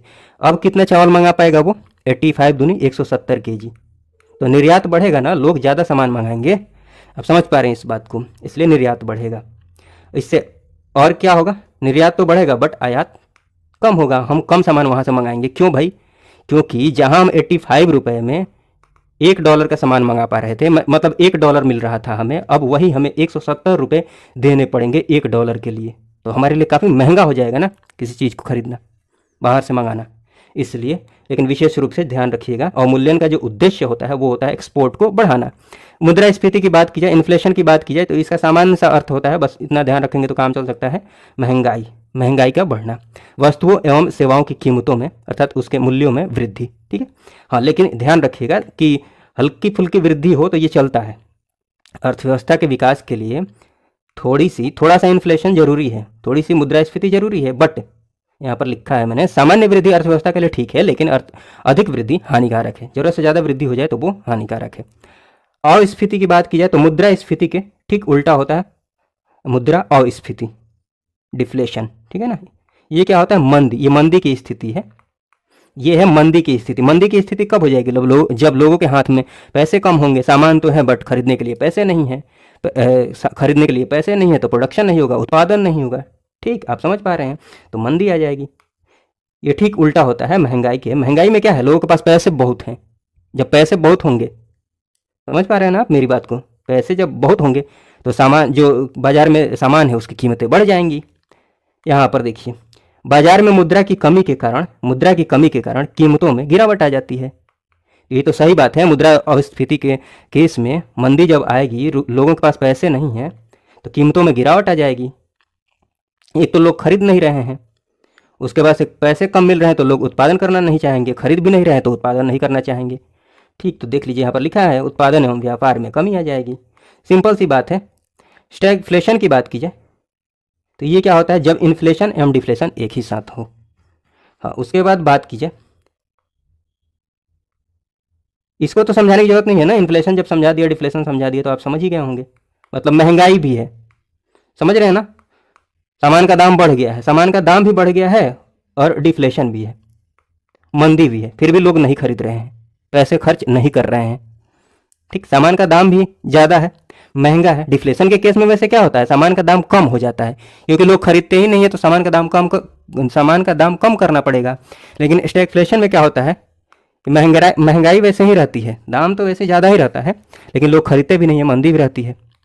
ठीक, तो ये स्टैगफ्लेशन है। मुद्रा अपस्फीति की बात की जाए, डिसइन्फ्लेशन की बात की जाए तो ये क्या होता है? थोड़ा सा ध्यान रख लीजिएगा। इन्फ्लेशन पर नियंत्रण करने के लिए, मतलब जो महंगाई है उस पर नियंत्रण करने के लिए जानबूझकर डिफ्लेशन लाना। मतलब कोशिश ये करना कि लोगों के हाथ में पैसा कम रहे। पैसा कम रहेगा तो आराम से महंगाई कंट्रोल हो जाएगी। अब पैसा कम करने के लिए अब बैंक रेट को बढ़ा दिया जाता है, बैंक रेट, रेपो रेट, ताकि लोगों के हाथ में पैसा कम जाए। पैसा ज़्यादा रहेगा तो लोग ज़्यादा सामान खरीदेंगे, मतलब आसानी से खरीद लेंगे तो महंगाई बढ़ेगी ही, ज़्यादा सामान खरीदेंगे तो। चलिए, उसके बाद मुद्रा संस्फीति की बात कीजिए, रिफ्लेशन की बात कीजिए तो इसमें जो मंदी आई रहती है ना, डिफ्लेशन आया रहता है, तो मंदी पर नियंत्रण करने के लिए, डिफ्लेशन पर नियंत्रण करने के लिए जानबूझकर इन्फ्लेशन लाना। इन्फ्लेशन कैसे लाएगा? लोगों के हाथ में पैसा ज़्यादा आ जाए, बैंक रेट घटा दीजिए, लोग लोन ज़्यादा लेंगे, पैसे ज़्यादा खर्च करेंगे। ठीक, तो जानबूझकर इन्फ्लेशन लाना है। तो बहुत सारे प्रोसेस होते हैं पैसा को कम करना, ज़्यादा करना मार्केट में, इसके लिए बहुत सारे मेथड होते हैं, हालांकि उसकी बात हम अभी नहीं करेंगे। हल्का फुल्का ये जो वर्ड लिखे, जो ये शब्द थे, जो भी वर्ड्स थे, इनका मतलब मैंने बता दिया है, इतना आप मोटा मोटी जानेंगे तो काम चल जाएगा। आर्थिक नियोजन अर्थात इकोनॉमिक प्लानिंग की बात की जाए तो देखिए, जब भारत आज़ाद हुआ उस समय भारत की स्थिति बहुत दयनीय थी। सीमित संसाधन थे और उन्हीं सीमित संसाधन का प्रयोग करके, उन्हीं को यूज करके हमारी जो आवश्यकताएँ थी, जो ज़रूरतें थी, उनको कंप्लीट करना था। ठीक है, तो उन्हीं सीमित संसाधनों को सही ढंग से यूज करते हुए मैक्सिमम आउटपुट प्राप्त करने के लिए आर्थिक नियोजन जो है ना, इसका कॉन्सेप्ट तैयार किया गया। इसमें एक फिक्स्ड हर 5 साल के लिए एक टारगेट को फिक्स किया गया। ठीक है, और उसको प्राप्त करने की कोशिश की गई। अब एक एक करके हम सारी बातें कर लेते हैं। जैसे इसके लिए क्या किया गया? एक योजना आयोग का गठन किया गया, और योजना आयोग का जो गठन हुआ, डेट याद रखिएगा, 15 मार्च 1950। डेट याद रखिएगा, इसका गठन कब होता है? 15 मार्च 1950 को। किसकी सिफारिश पर? केसी नियोगी समिति की सिफारिश पर। तो ये बात भी ध्यान रख लीजिएगा। हाँ, ये एक नॉन कॉन्स्टिट्यूशनल बॉडी है, गैर संवैधानिक निकाय है। ठीक है ना? ये तो हालांकि अब ख़त्म हो चुका है, इसकी जगह नीति आयोग ने ले ली है, लेकिन ये ध्यान रख लीजिएगा एग्जाम पर्सपेक्टिव से। जो हल्की फुल्की बातें हैं ना, इनको ध्यान रख लीजिए, यहाँ से क्वेश्चंस अगर आते हैं तो आप कर पाइएगा। अध्यक्ष की बात की जाए तो अध्यक्ष कौन होते थे? प्रधानमंत्री होते थे। पहले अध्यक्ष की बात की जाए योजना आयोग के, तो वो कौन थे? वही जो प्रधानमंत्री थे उस समय, जवाहरलाल नेहरू। और पहले जो उपाध्यक्ष थे वो कौन थे? गुलजारी लाल नंदा। और हाँ देखिए, इसको मैंने काफ़ी अच्छे से एक्सप्लेन किया, ये जो लिखा हुआ है ना, काफ़ी अच्छे से पॉलिटी में एक्सप्लेन किया है। फिर से मैं एक बार बता देता हूँ। एक तो आप सुनते होंगे संवैधानिक, एक संवैधानिक सुनते होंगे, और एक सुनते होंगे सांविधिक। संवैधानिक का मतलब ये हुआ कि वैसी संस्थाएं, वैसे संगठन जिनका उल्लेख संविधान में किया हुआ है। जैसे आर्टिकल 280 वित्त आयोग की बात करता है, निर्वाचन आयोग की बात कर ली जाए, आर्टिकल 324। तो ये सब संस्थाएं कैसी संस्थाएं हैं? संवैधानिक संस्थाएं हैं। वित्त आयोग की बात करें, निर्वाचन आयोग की बात करें, ठीक है, लोक सेवा आयोग की बात करें, तो ये सब संवैधानिक संस्थाएं हैं। ये बात समझ पाए होंगे। उसके बाद एक होते हैं सांविधिक, कुछ सांविधिक होते हैं, सांविधिक। सांविधिक कहने का मतलब ये हुआ कि सदन से एक्ट बनाकर, कानून बनाकर ऐसी संस्थाओं का गठन किया जाता है। फॉर एग्जाम्पल आप ध्यान रख सकते हैं, जैसे एनजीटी हो गया, राष्ट्रीय बाल अधिकार संरक्षण आयोग हो गया, राष्ट्रीय मानवाधिकार आयोग हो गया, ठीक है, राष्ट्रीय महिला आयोग हो गया। तो ये सब सांविधिक संस्थाएं हैं, ये ध्यान रख लीजिएगा। तो संवैधानिक और सांविधिक में आप डिफरेंस समझ पा रहे हैं। योजना आयोग की बात करें तो ये ना तो संवैधानिक है और ना ही सांविधिक है। ये ना संवैधानिक है और ना ही सांविधिक है। ये एक ऐसी संस्था है, ये इसको कार्यपालिका से बस प्रस्ताव पारित करके इस आयोग का गठन कर दिया गया है। तो कुछ आयोग या फिर संस्थाएं ऐसी होती हैं जिनका बस कार्यपालिका से प्रस्ताव पारित करके गठन कर दिया जाता है। तो ये बातें ध्यान रख लीजिएगा, जैसे योजना आयोग है, नीति आयोग है, ठीक है। तो ये सब ना तो संवैधानिक है और ना ही सांविधिक है। ऐसे ही आगे आप देखिएगा, ये राष्ट्रीय विकास परिषद की बात कर ली जाए तो ये भी ना तो संवैधानिक है और ना ही सांविधिक है, ठीक। तो ये सारी बातें ध्यान रख लीजिएगा, इंपॉर्टेंट है।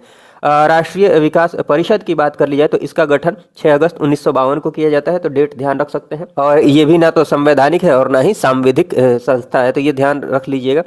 उसके बाद बात करें, हाँ, इसके जो अध्यक्ष होते थे प्रधानमंत्री, अब इसका कोई महत्व नहीं रहा है योजना आयोग के खत्म होने के बाद। इसके बाद ये, हाँ, ये सब ध्यान रख सकते हैं कि इसका कार्य क्या था, कि योजना आयोग द्वारा जो तैयार की गई योजनाएं थी उनको अंतिम रूप देना, ये सब कार्य था। बाकी योजना के निर्माण में राज्य की भूमिका को सुनिश्चित किया जाता था इस परिषद के माध्यम से। तो ये सारी बातें हैं, अब इसका बहुत महत्व नहीं रह गया है। बाकी आप एग्जाम पर्सपेक्टिव से थोड़ी बहुत बातें ध्यान इसमें से रख सकते हैं, जैसे गठन की बात कर लीजिए, अध्यक्ष की बात कर लीजिए, और ये कैसी संस्था है, तो ये ध्यान रख लीजिएगा। सबसे इंपॉर्टेंट तो यही है, ये तो ना तो संवैधानिक है और ना ही सांविधिक है। उसके बाद चलिए जल्दी से जितनी भी पंचवर्षीय योजनाएं हैं और उनसे संबंधित जो भी महत्वपूर्ण बातें हैं उनको जल्दी से देख लेते हैं। जैसे प्रथम पंचवर्षीय योजना की बात करें तो ये टाइम पीरियड भी थोड़ा सा ध्यान रख लीजिएगा, 1951 से 56 तक ये चलती है योजना। और ये किस मॉडल पर आधारित थी, ध्यान रख लीजिएगा, हेरर-डोमर मॉडल, हेरर-डोमर मॉडल। और जो प्रमुख बल दिया गया था इस योजना के अंतर्गत, किस पर बल दिया गया था, कृषि पर, ये जरूर ध्यान रख लीजिएगा, कृषि इंपॉर्टेंट है। इसके साथ साथ सिंचाई हो गया, विद्युत, ये भाखड़ा, इसी के अंतर्गत देखिएगा, भाखड़ा नांगल बांध, हीराकुंड बांध, दामोदर घाटी परियोजना की स्थापना की जाएगी। तो ये सारी चीज़ें हैं, लेकिन ये जरूर ध्यान रख लीजिएगा, कृषि पर मुख्य रूप से बल दिया गया था। उसके बाद दूसरी पंचवर्षीय योजना की बात कर ली जाए तो ये टाइम पीरियड भी ध्यान रख सकते हैं, 1956 से 61। ये पीसी महालनोबिस मॉडल पर आधारित है। और इसमें जो विशेष बल दिया गया, जो प्रमुख रूप से बल दिया गया, वो किस पर दिया गया, भारी उद्योग एवं आधारभूत उद्योग पर। तो ये जरूर ध्यान रख लीजिएगा। इसी के तहत देखिएगा कि उड़ीसा के राउरकेला में किसकी हेल्प से, जर्मनी की हेल्प से, छत्तीसगढ़ के भिलाई में, ठीक है, सोवियत संघ की हेल्प से, और जो ये पश्चिम बंगाल यहाँ पर देख रहे हैं, पश्चिम बंगाल के दुर्गापुर में ब्रिटेन की हेल्प से इस्पात संयंत्र की स्थापना। उसके बाद तीसरी पंचवर्षीय योजना की बात कर लीजिए, जो कि 1961 से लेकर 66 तक चली। तो ये एच.सी. चक्रवर्ती मॉडल पर आधारित है। और इसमें जो विशेष बल दिया गया था, किस पर दिया गया था, आत्मनिर्भरता पर। लेकिन आत्मनिर्भरता की बात क्या ही करें, ये इसी बीच देखिएगा आपकी 2 युद्ध हो जाएंगे। युद्ध के बाद अर्थव्यवस्था चरमरा जाएगी। और भी 2 युद्ध होते हैं, एक तो चाइना के साथ युद्ध होगा 1962 में, और पाकिस्तान के साथ हो जाएगा 65 में, जिसकी वजह से ये इस योजना की बात करें, इस पंचवर्षीय योजना की बात करें तो ये काफ़ी असफल हो जाता है। मतलब सबसे ज़्यादा अगर कोई असफल योजना है तो ये यही है, यहाँ पर मैंने लिख दिया असफल, सर्वाधिक असफल योजना ये रहती है, ठीक है। तो ये बात आप समझ सकते हैं युद्ध की वजह से। तीसरी पंचवर्षीय योजना के अंतर्गत ही ये बात भी आप ध्यान रख सकते हैं, जैसे कि बोकारो स्टील की बात कर लिया तो इसकी स्थापना 1964 में यूएसएसआर के सहयोग से, यूएसएसआर की मदद से होती है, ठीक। तो ये बात ध्यान रख सकते हैं। उसके बाद आप देखिएगा चौथी पंचवर्षीय योजना की बात कर लीजिए तो देखिए 69 से 74 तक, और ये अशोक रुद्र मॉडल पर आधारित है। इसमें फिर वही, वहाँ पर आत्मनिर्भरता तो हमें मिल नहीं पाई थी, तो फिर से वही लक्ष्य रहता है, आत्मनिर्भरता। और यहाँ पर ध्यान रख लीजिएगा, यहाँ पर गैप आप देख रहे होंगे, ये 66 के बाद देखिए ये 69 दिख रहा है आपको, तो बीच में योजना अवकाश आ जाएगा, जिनको हम अलग से यहाँ पर देख लेंगे। यहाँ पर मैंने दिखाया है, तो थोड़ा सा वेट कर लीजिए। तो योजना अवकाश के बाद 1969 से 74, ये ध्यान रख लीजिएगा। ये चौथी पंचवर्षीय योजना है, अशोक रुद्र मॉडल पर आधारित है। इसमें फिर से आत्मनिर्भरता एवं स्थिरता के साथ विकास पर बल दिया गया, तो ये थोड़ा सा ध्यान रख सकते हैं। फिर पांचवी पंचवर्षीय योजना की बात कर ली जाए ना, तो देखिए क्या होता है। इसकी बात करें तो ये 74 से 78 आप देख रहे हैं, मतलब पंचवर्षीय योजना है, लेकिन एक साल पहले ही ये योजना समाप्त हो जाती है, क्योंकि कांग्रेस की सरकार मतलब इंदिरा गांधी की सरकार चली जाती है। तो ये थोड़ा सा ध्यान रख लीजिएगा, सरकार बदल जाती है। तो पांचवी पंचवर्षीय योजना की बात कर लीजिए तो ये डीपी धर मॉडल पर आधारित है। इसमें जो विशेष बल दिया गया वो किस पर दिया गया? पहली बार ये बल दिया गया, इंपॉर्टेंट है, ध्यान रख लीजिएगा एग्जाम पर्सपेक्टिव से, गरीबी उन्मूलन पर पहली बार बल दिया गया। ठीक है, लेकिन ये हाँ ये मैंने लिख ही दिया है, 1 वर्ष पहले यह योजना समाप्त हो जाती है। और ये आपको पता ही है कि इंदिरा गांधी के टाइम में ही परिवार नियोजन कार्यक्रम भी लाया गया था, तो ये बात भी आप ध्यान रख सकते हैं इसी योजना के तहत। उसके बाद यहाँ पर देखिए ये कांग्रेस की सरकार चली जाएगी, फिर 2 साल के लिए फिर से योजना अवकाश आ जाएगा, जिसको रोलिंग प्लान के नाम से जानते हैं। यहाँ पर मैंने दिखाया है, बाद में देख लेते हैं, सबको मैंने दिखा दिया है यहाँ पर। ठीक है, तो 1978 से लेकर 80 तक, 80 में फिर सरकार आएगी कांग्रेस की। फिर छठी पंचवर्षीय योजना यहाँ पर आप देखेंगे 1980 से लेकर 85 तक। फिर आगे वही गरीबी निवारण, रोजगार सृजन, इसमें बहुत इंपॉर्टेंट बातें नहीं है। उसके बाद हाँ सातवीं पंचवर्षीय योजना की बात कर ली जाए तो फिर उसके आगे 85 के बाद चले जाइए 85 से 90 तक, 85 से 90 तक की बात कर ली जाए तो इसमें जो विशेष बल दिया गया वो भोजन, काम और उत्पादकता पर बल दिया गया, ये थोड़ा सा ध्यान रख सकते हैं। उसके बाद आठवीं पंचवर्षीय योजना की बात करें, यहाँ पर फिर देख लीजिए 90 के बाद ये देख रहे हैं 90 से 92 हो गया है, तो फिर इसमें अवकाश आएगा, तो उसको अलग से हम देख लेंगे, टेंशन मत लीजिए। तो 90 से 92 से 97 की बात कर लीजिए। इसकी बात करें आठवीं पंचवर्षीय योजना की बात कर लीजिए तो ये डब्ल्यू मिलर मॉडल पर आधारित है, ये ध्यान रख सकते हैं। और जो विशेष बल दिया गया वो किस पर दिया गया? ह्यूमन रिसोर्स, मानव संसाधन के विकास पर बल दिया गया, इंपॉर्टेंट है, जरूर ध्यान रख लीजिएगा, मानव संसाधन के विकास पर। उसके बाद नवीं पंचवर्षीय योजना की बात कर लिया है तो आगे देखिए कोई योजना अवकाश नहीं आने वाला है, तो 1997 से लेकर 2002 तक। ठीक है, इसमें जो जिस पर विशेष बल दिया गया, प्राथमिकता जिनको दी गई वो है सामाजिक न्याय एवं समानता के साथ आर्थिक विकास। ठीक है, तो ये सब आप देख सकते हैं। फिर 10वीं पंचवर्षीय योजना की बात कर ली जाए तो मोटा मोटी यही सारी बातें थी, प्राथमिकता इन्हीं को दी गई। उसके बाद ये दोनों इंपॉर्टेंट है, 11वीं 12वीं पंचवर्षीय योजना की बात कर ली जाए तो देखिए 11वीं पंचवर्षीय योजना 2007 से लेकर 12 तक, इसकी अगर बात करें तो इसमें जो विशेष बल दिया गया, प्राथमिकता के जो क्षेत्र है वो कौन से हैं?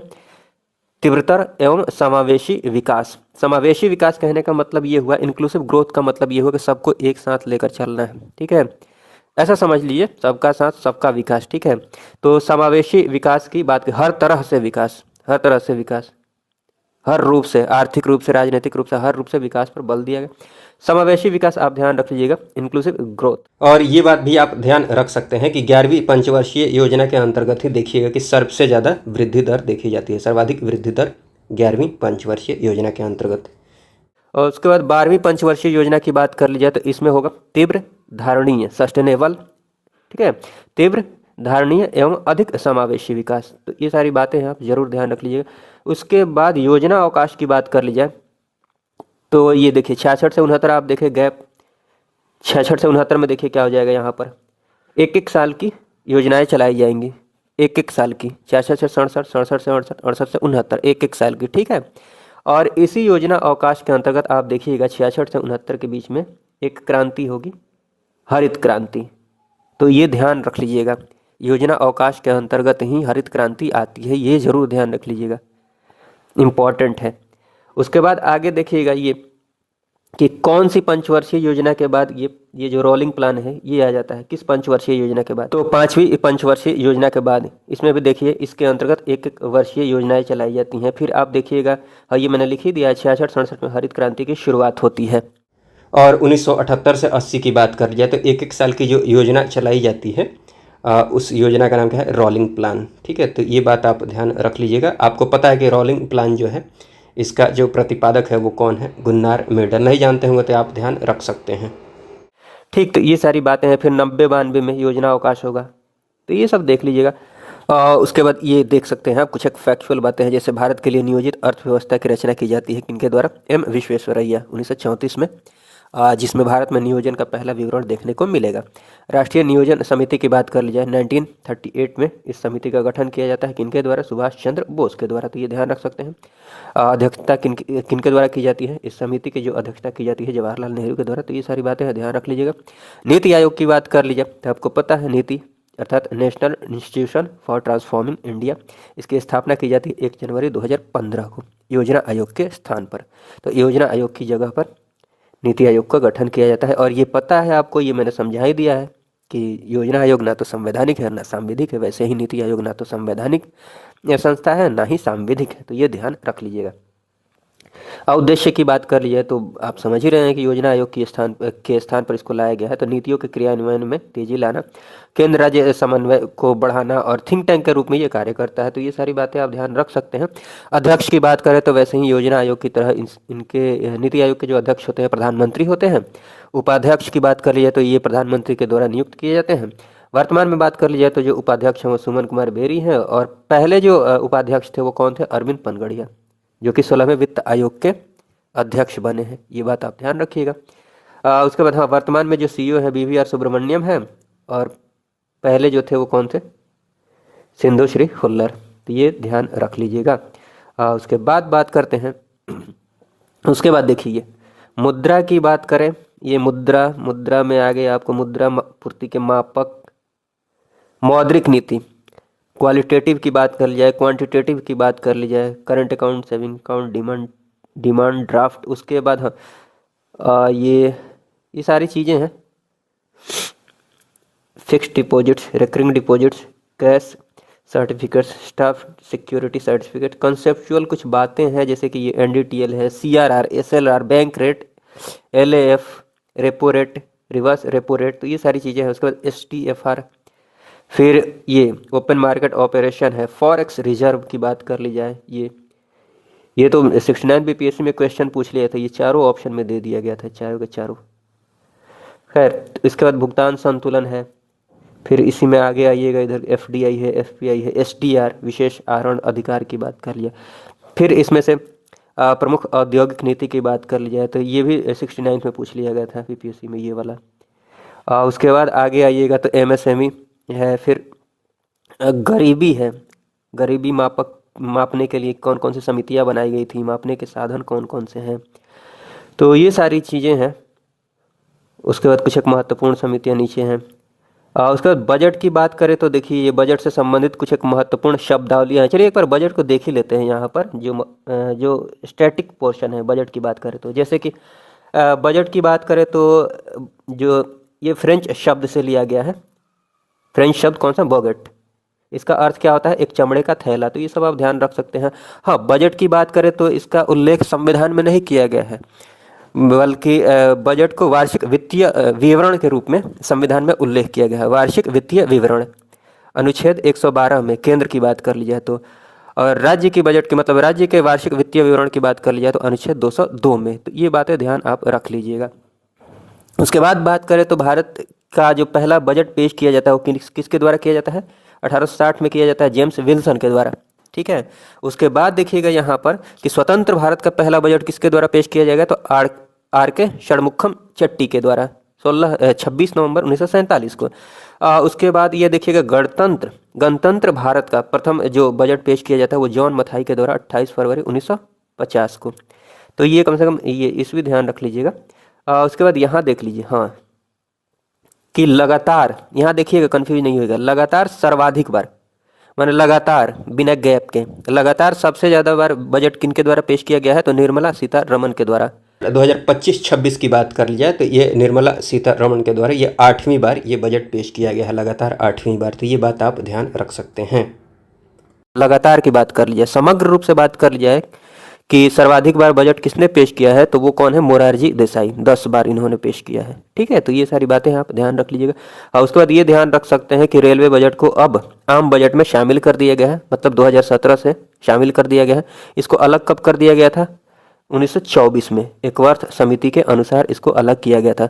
हाँ, रेल बजट को आम बजट में शामिल किया गया है किस समिति की सिफारिश पर? ये आप कमेंट बॉक्स में ज़रूर बताइएगा। उसके बाद देखिए बजट से रिलेटेड कुछ एक महत्वपूर्ण शब्द हैं जिनको थोड़ा बहुत समझ लेते हैं। जैसे देखिए यहाँ पर बजट का आपको पता है इनकम और एक्सपेंडिचर के आधार पर सारा पूरा खाका ब्यौरा तैयार किया जाता है। तो देखिए इनकम की बात कर ली जाए तो आपको पता है कि 2 तरह की इनकम आपको देखने को मिलेंगी। राजस्व प्राप्तियाँ, इनकम अर्थात प्राप्तियों की बात कर लिया तो एक तो राजस्व प्राप्तियाँ, एक पूंजीगत प्राप्तियाँ। ठीक है। और व्यय में भी वही देखिएगा, राजस्व व्यय, पूंजीगत व्यय।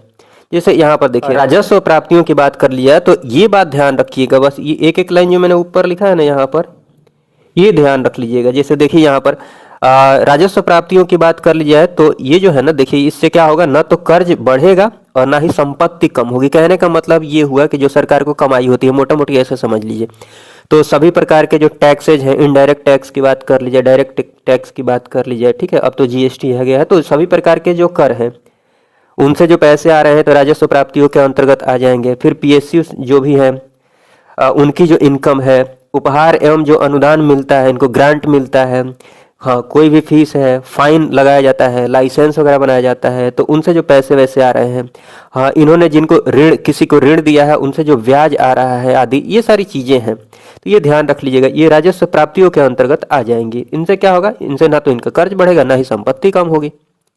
समझ पा रहे हैं आप इस बात को। उसके बाद पूंजीगत प्राप्तियों की बात कर लीजिए तो ये ध्यान रख लीजिएगा, या तो कर्ज बढ़ेगा इसमें या फिर संपत्ति कम होगी। जैसे आपको पता है कि कर्ज लेने की जरूरत पड़ती है, तो कर्ज लेने की जरूरत पड़ेगी तो वो पूंजीगत प्राप्तियों के अंतर्गत ये आ जाएगा। पुरानी संपत्ति को बेचना पड़ सकता है पूंजी के लिए, ठीक है, तो पुरानी संपत्तियों को बेचना पड़ सकता है, या फिर जो कंपनी है, सरकार की जो कंपनी है, उसमें किसी और को मतलब निवेश देना पड़ेगा। विनिवेश, कहने का मतलब ये हुआ डिस इन्वेस्टमेंट, विनिवेश की जरूरत पड़ेगी, शेयर देना पड़ेगा। या फिर क्या किया जाता है, जो सरकार ने लोन दिया हुआ है उसकी वसूली की जा सकती है, तो ये सब पूंजीगत प्राप्तियों के अंतर्गत आ जाएंगी। तो ये सब कुछ एक एग्जाम्पल से ध्यान रख लीजिएगा। उसके बाद ये जब समझ गए हैं थोड़ा बहुत, तो ये जो व्यय है ना, व्यय को भी आसानी से समझ सकते हैं। जैसे देखिए, तो व्यय की अगर बात करें, राजस्व व्यय की बात कर ली जाए, तो देखिए इसमें ना तो कर्ज कम होगा और ना ही संपत्ति बढ़ेगी। जैसे यहाँ पर आप समझें, ना तो कर्ज बढ़ेगा ना ही संपत्ति कम होगी। तो इसमें क्या किया जाएगा, सरकार जो है अपने कर्मचारियों को वेतन देगी। वेतन की बात कर लीजिए, पेंशन की बात कर लीजिए, या फिर जो स्कॉलरशिप दी जाती है सरकार के द्वारा, या फिर सब्सिडी की बात कर ली जाए, या फिर सरकार ने अगर कोई लोन वोन लिया है तो जो ब्याज व्याज दिया जा रहा है, ठीक है, तो ब्याज भुगतान की बात कर ली जाए, या फिर राज्यों को जो अनुदान ग्रांट वगैरह दिया जाता है। तो ये सब कुछ एग्जाम्पल्स है, तो ये सब ध्यान रख लीजिएगा। इन सब एग्जाम्पल से आप समझ पाए होंगे, जैसे राजस्व व्यय की बात कर ले या फिर राजस्व प्राप्तियों की बात कर लीजिए, तो इससे आप समझ पा रहे होंगे कि ये सब सरकार के रेगुलर के, यहाँ पर देखिए अगर इनकी बात करें, रेगुलर के खर्चे हैं, ठीक है, ये रेगुलर की जो ये प्राप्तियां हैं, तो ये सारी चीज़ें हैं, ये आप समझ पा रहे होंगे। प्राप्तियों के अंतर्गत, हाँ पूंजीगत प्राप्तियों के अंतर्गत बात की जाए तो ये दीर्घकालिक टाइप के होते हैं, ठीक है। और राजस्व प्राप्तियों की ये सब बात करें तो इसमें सरकार की देनदारी नहीं होती है, लौटाना वटाना नहीं होता है, ठीक है। वही पूंजीगत व्यय की बात, तो ये सब बातें आप समझ पाए होंगे।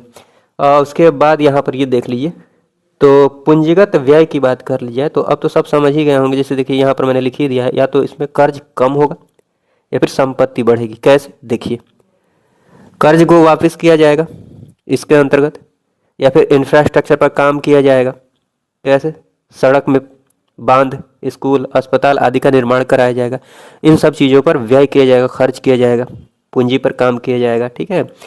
तो ये सारी चीज़ें हैं, ये पूंजीगत व्यय के अंतर्गत आ जाएंगे। तो एग्जाम्पल सब थोड़ा ध्यान रख लीजिएगा। उसके बाद देखिए कुछ एक प्रकार है बजटीय घाटे के। बजटीय घाटे के कुछ एक ये के होगा, के प्रकार हैं। जैसे राजस्व घाटा की बात कर ली जाए तो ये तो नाम से ही पता चल रहा है, ये बहुत मुश्किल नहीं है। इसमें जो राजस्व दिख रहा है ना, राजस्व में ही घाटा हो। कहने का मतलब ये हुआ, घाटा कब होगा, जब इनकम से ज़्यादा खर्च कर देंगे, मतलब जो व्यय होगा वो प्राप्तियों से ज़्यादा होगा, ठीक है, तो वहाँ पर घाटा हो जाएगा। उसके बाद राजकोषीय घाटा की बात कर ली जाए तो ये ध्यान रख लीजिएगा, ये इंपॉर्टेंट है। यहाँ पर राजकोषीय की बात करें, देखिए राजस्व की बात करें तो इसमें राजस्व के कॉन्टेक्स्ट में ही हम बात करेंगे। राजस्व घाटा बोला गया है तो मतलब राजस्व व्यय ज़्यादा हो जा रहा है राजस्व प्राप्तियों से। वही राजकोषीय घाटा की अगर बात करते हैं तो यहाँ पर हम कुल की बात करेंगे। कुल अर्थात प्राप्तियाँ दो तरह से हो रही हैं ना, यहाँ पर देखिए, एक तो राजस्व प्राप्तियाँ हो रही हैं, एक पूंजीगत प्राप्तियाँ हो रही हैं। तो इन दोनों को मिला देंगे तो ये हो जाएगी कुल प्राप्तियाँ। वैसे ही यहाँ पर राजस्व व्यय हो रहा है, यह पूंजीगत व्यय हो रहा है, इन दोनों को मिला देंगे तो ये हो जाएंगे कुल व्यय। तो वही बात हो रही है यहाँ पर। राजकोषीय घाटा की बात कर ली जाए यहाँ पर, तो कुल व्यय क्या हो जाता है ना, ये कुल प्राप्तियों से ज़्यादा हो जाता है। बट इसमें एक बात का ध्यान रखिएगा, ऋण को इसमें काउंट नहीं कीजिएगा, कर्ज को काउंट नहीं कीजिएगा। राजकोषीय घाटा की बात कर लिया तो कर्ज को इसमें काउंट नहीं करना है। जैसे यहाँ पर अगर राजस्व घाटा निकालना है तो राजस्व व्यय में से ये माइनस कर देंगे राजस्व प्राप्तियाँ। वैसे ही यहाँ पर राजकोषीय घाटा की बात कर लिया तो कुल व्यय में से क्या माइनस कर देंगे, राजस्व प्राप्तियाँ, ठीक है, ये ध्यान रख लीजिएगा। राजस्व प्राप्तियाँ, कुल प्राप्तियाँ भी यहाँ पर लिख सकते हैं, बट वहाँ पर आपको क्या ध्यान रखना है, ऋण को नहीं काउंट करना है, ठीक है। उसी को ऐसे लिखा गया है, यहाँ पर देखिएगा, कंफ्यूज नहीं होइएगा। कुल व्यय में से माइनस किया गया है राजस्व प्राप्तियाँ, और यहाँ पर पूंजीगत प्राप्तियाँ भी माइनस करना है, और ये कुल माइनस करना है। कहने का मतलब ये हुआ, लेकिन ये ध्यान रखना है कि जो ये पूंजीगत प्राप्तियाँ हैं ना, इसमें ऋण को काउंट नहीं करना है। गैर ऋण पूंजीगत प्राप्तियों को माइनस करना है कुल व्यय से। राजस्व प्राप्तियाँ तो माइनस करना ही है, ये दोनों माइनस करेंगे ना, कुल माइनस करेंगे, लेकिन ऋण को काउंट नहीं करेंगे, ठीक है। तो ये बात आप समझ पाएंगे। कहने का मतलब ये हुआ, राजकोषीय घाटा की बात कर ली जाए तो मान लीजिए कि कुल जो व्यय किया गया है 150 रुपये व्यय खर्च कर दिए गए हैं, और इनकम मान लीजिए कितने का था, आय इनकम कितनी हुई थी 100 रुपये, 100 रुपये की प्राप्ति हुई थी, और खर्च कितने हो गए हैं 150 रुपये। घाटा कितने का हो गया 50 का, 50 का। तो ये 50 की बात करें तो ये सरकार के द्वारा कैसे पूरा किया जाएगा, ऋण लेकर। समझ पा रहे हैं आप इस बात को, ऋण लेकर। तो ये एग्जाम्पल में जो 50 रुपये का घाटा आपने देखा, ये घाटा जो है ये कैसे पूरा किया गया। घाटा पूरा करने का मतलब ये हुआ कि जो अधिक खर्च किए गए हैं, ये अधिक खर्च कहाँ से किया गया होगा, ऋण लेकर, ऋण लिया गया होगा। तो इससे ये बात आप समझ गए होंगे। राजकोषीय घाटा की बात करें तो इसको एक और तरीके से बोल सकते हैं कि ये जो है ना, ये सरकार की समस्त उधारियां हैं, मतलब इसको चुकाना पड़ेगा, कहीं से ये लिया गया होगा। हाँ, उसके बाद प्राथमिक घाटा की बात कर ली जाए।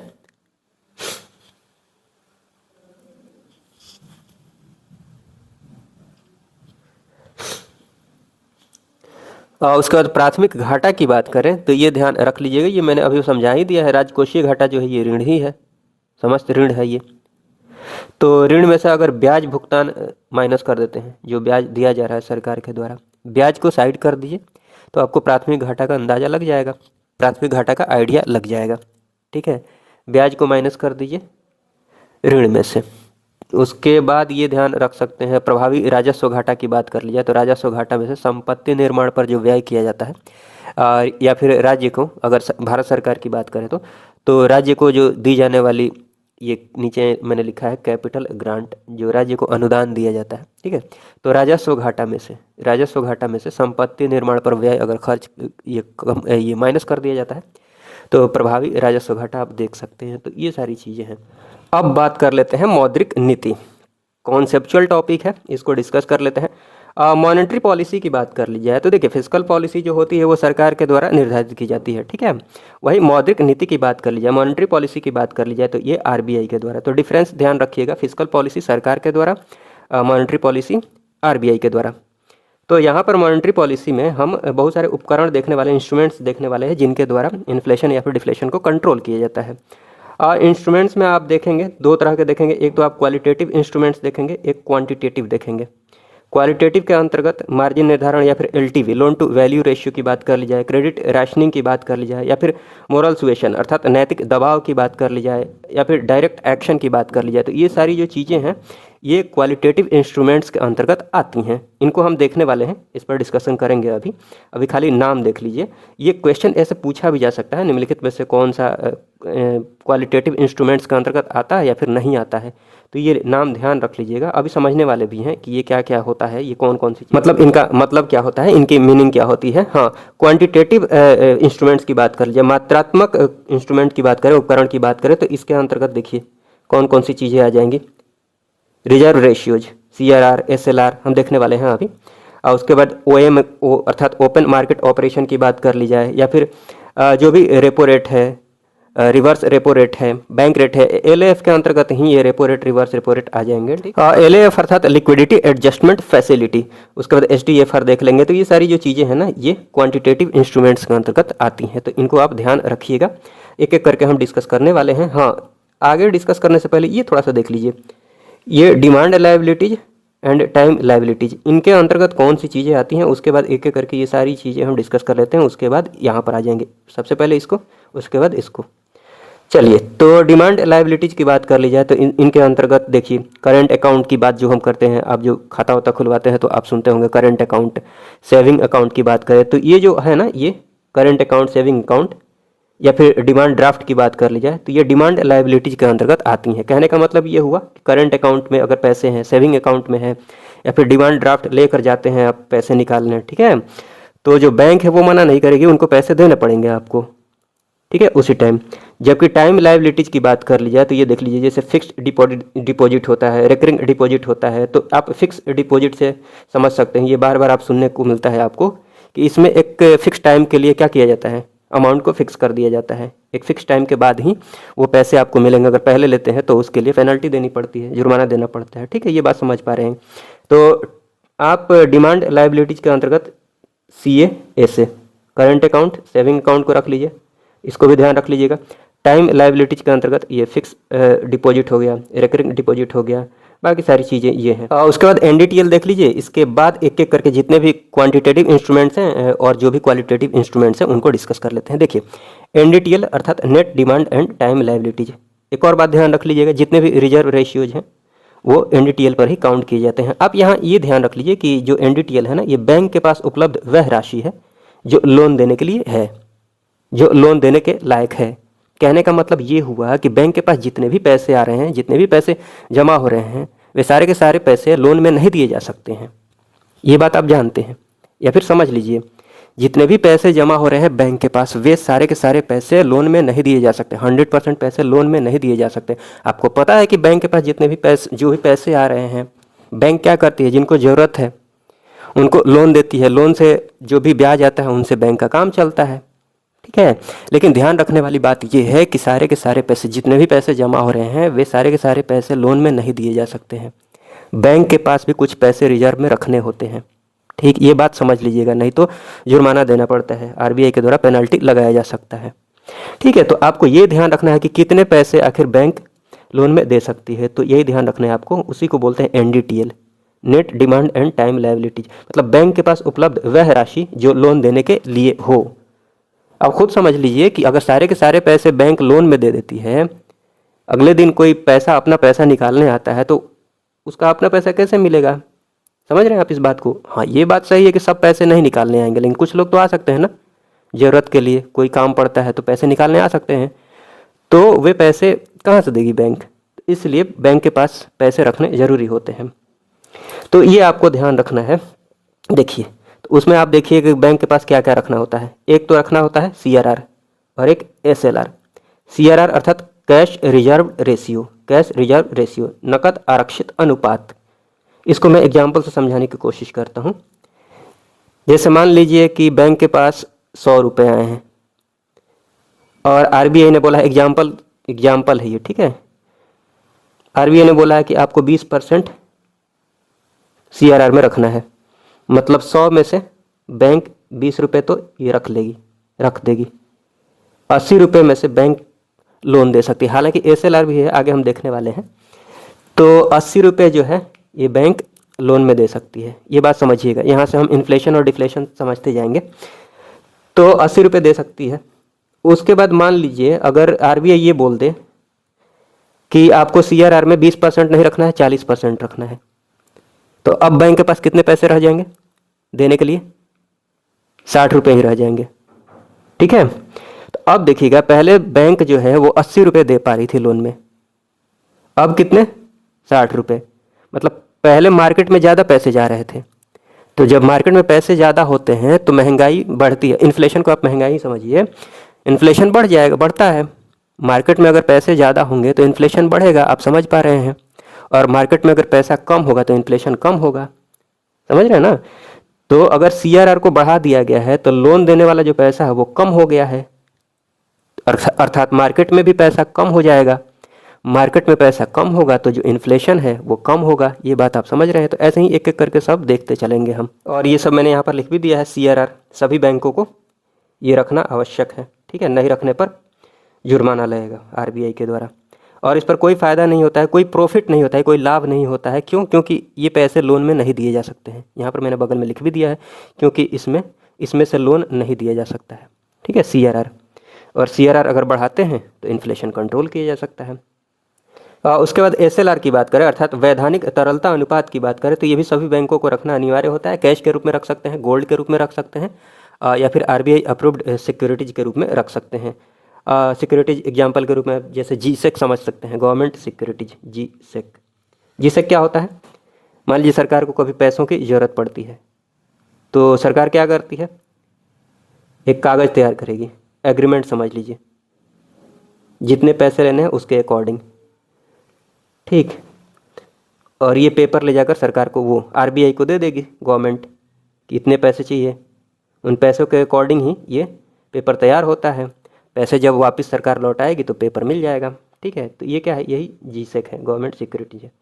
तो ये बात आप ध्यान रख लीजिएगा। तो हाँ, कैश के रूप में, गोल्ड के रूप में, आरबीआई अप्रूव्ड सिक्योरिटीज के रूप में ये रख सकते हैं एसएलआर में। कौन? कमर्शियल बैंक, जो भी कमर्शियल बैंक है। तो ये ध्यान रख लीजिएगा, सीआरआर एवं एसएलआर के रूप में वो पैसे अपने पास रखते हैं। सीआरआर की बात कर लीजिए तो यहाँ पर कोई प्रॉफिट नहीं होता है, क्योंकि इसमें से लोन वोन नहीं दे सकते हैं। आरबीआई यहाँ पर बात करें ना, एसएलआर की बात करें, एसएलआर की बात करें तो यहाँ पर देख लीजिएगा, यहाँ पर ये जो ये दिया हुआ है ना, यहाँ से वो लोन वोन कभी कभी ले सकते हैं। ये जो सिक्योरिटी है यहाँ से पैसे ले सकते हैं, तो थोड़ा बहुत फ़ायदा हो जाता है। सम प्रॉफिट यहाँ पर लिखा हुआ है, सम प्रॉफिट। सम प्रॉफिट कहने का मतलब ये हुआ कि कभी कभी जैसे एमएसएफ के केस में जीसेक का यूज किया जा सकता है, ठीक है। ये बात समझ लीजिएगा, जो भी जीसेक आया हुआ है ये बैंक भी तो आगे बढ़ाकर उसका यूज करके पैसे वैसे ले सकते हैं। ये बात आप समझ पा रहे हैं, ये ध्यान रखिएगा।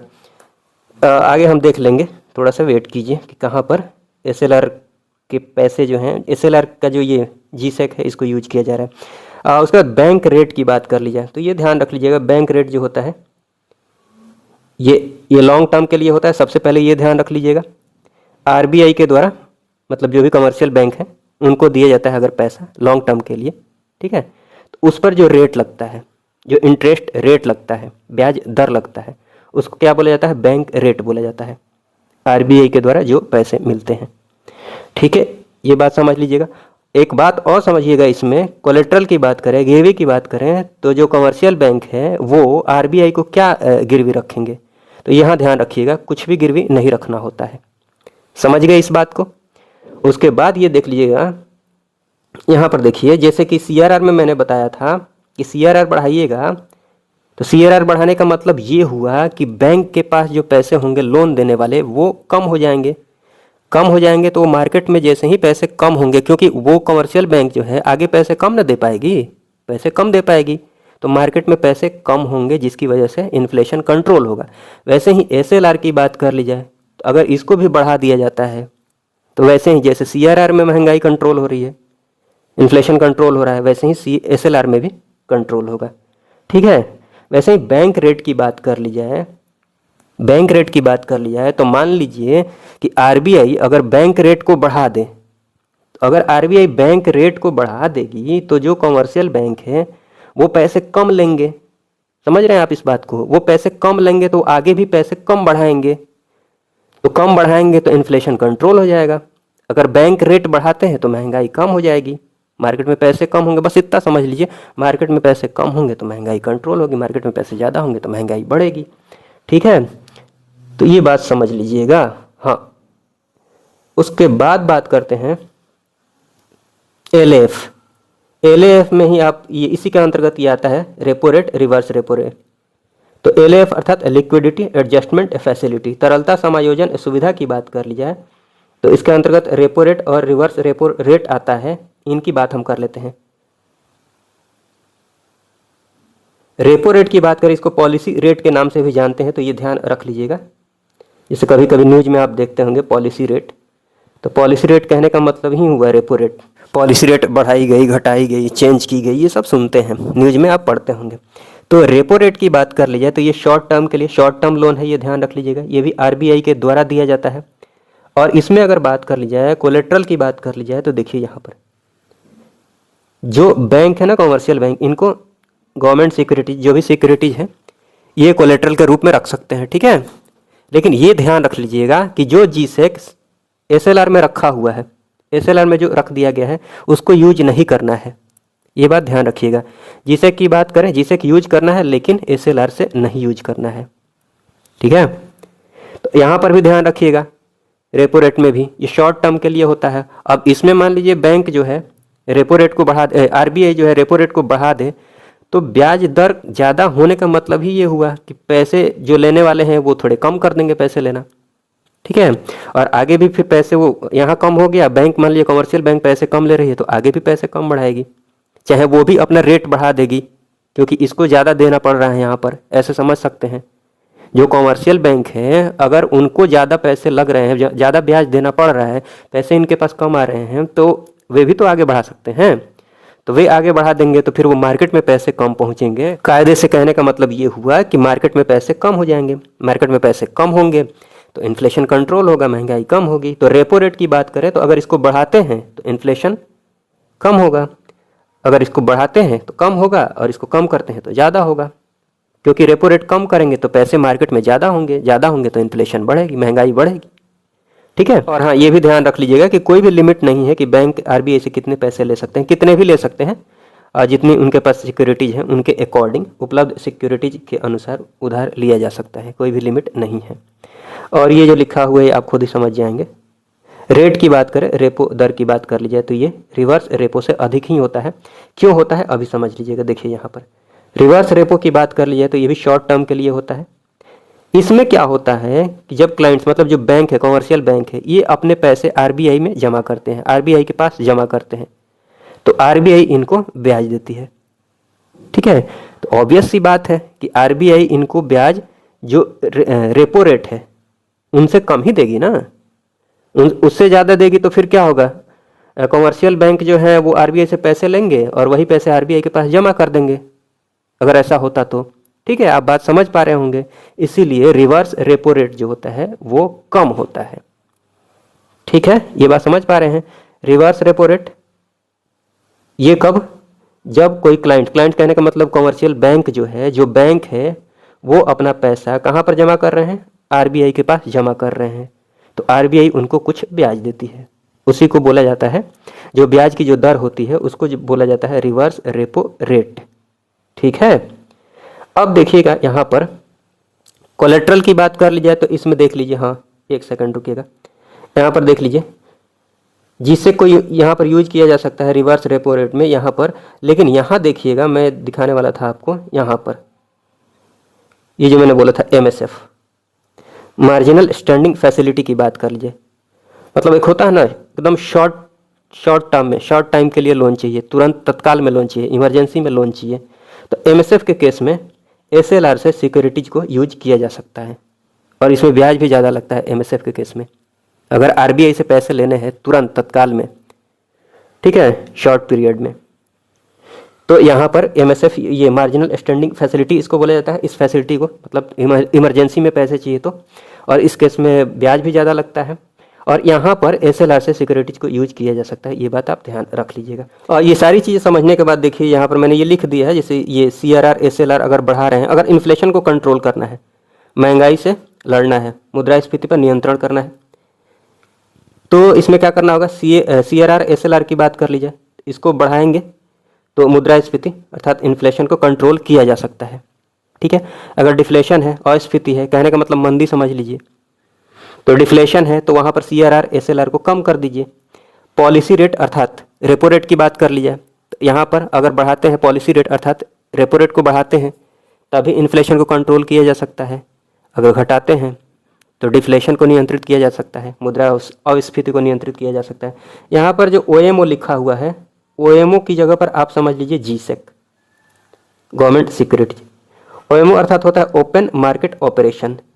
यहाँ पर क्या होता है, यहाँ पर मैंने नीचे लिख भी दिया है, एक्सप्लेन करने की बहुत ज़रूरत है भी नहीं। Purchase and sale of government securities.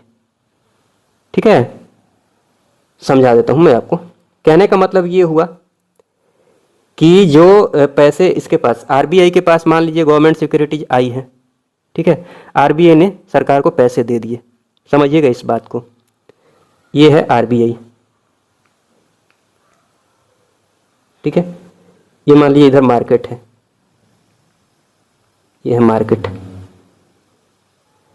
तो आरबीआई के पास अगर जीसेक आया हुआ है, गवर्नमेंट सिक्योरिटीज आई हुई है, जीसेक जो पेपर है समझ लीजिए, तो आरबीआई से पैसे क्या होंगे, इधर जाएंगे, मार्केट में जाएंगे। अगर आरबीआई के पास जीसेक आया हुआ है तो पैसे किधर गए, मार्केट में चले गए। देखिए बस एक लाइन में समझ लीजिए, सब कुछ छोड़िए, बस एक लाइन में समझ लीजिए कि आरबीआई के पास अगर पैसे आ रहे हैं, पैसे आ रहे हैं, इसका मतलब क्या हो रहा है, मार्केट में पैसे कम हो रहे हैं।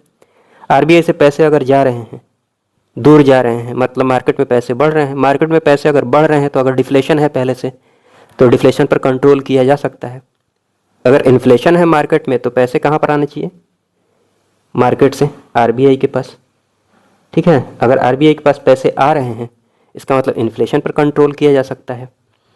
इससे आप ये समझ गए होंगे कि अगर ओपन मार्केट ऑपरेशन की बात करें, इसके अंतर्गत अगर जीसेक को बेच दिया जाता है, ठीक है, जीसेक बेचने का मतलब ये हुआ, सेल करने का मतलब ये हुआ कि वो पैसे अब आरबीआई के पास आ गए, बैंक के पास आ गए।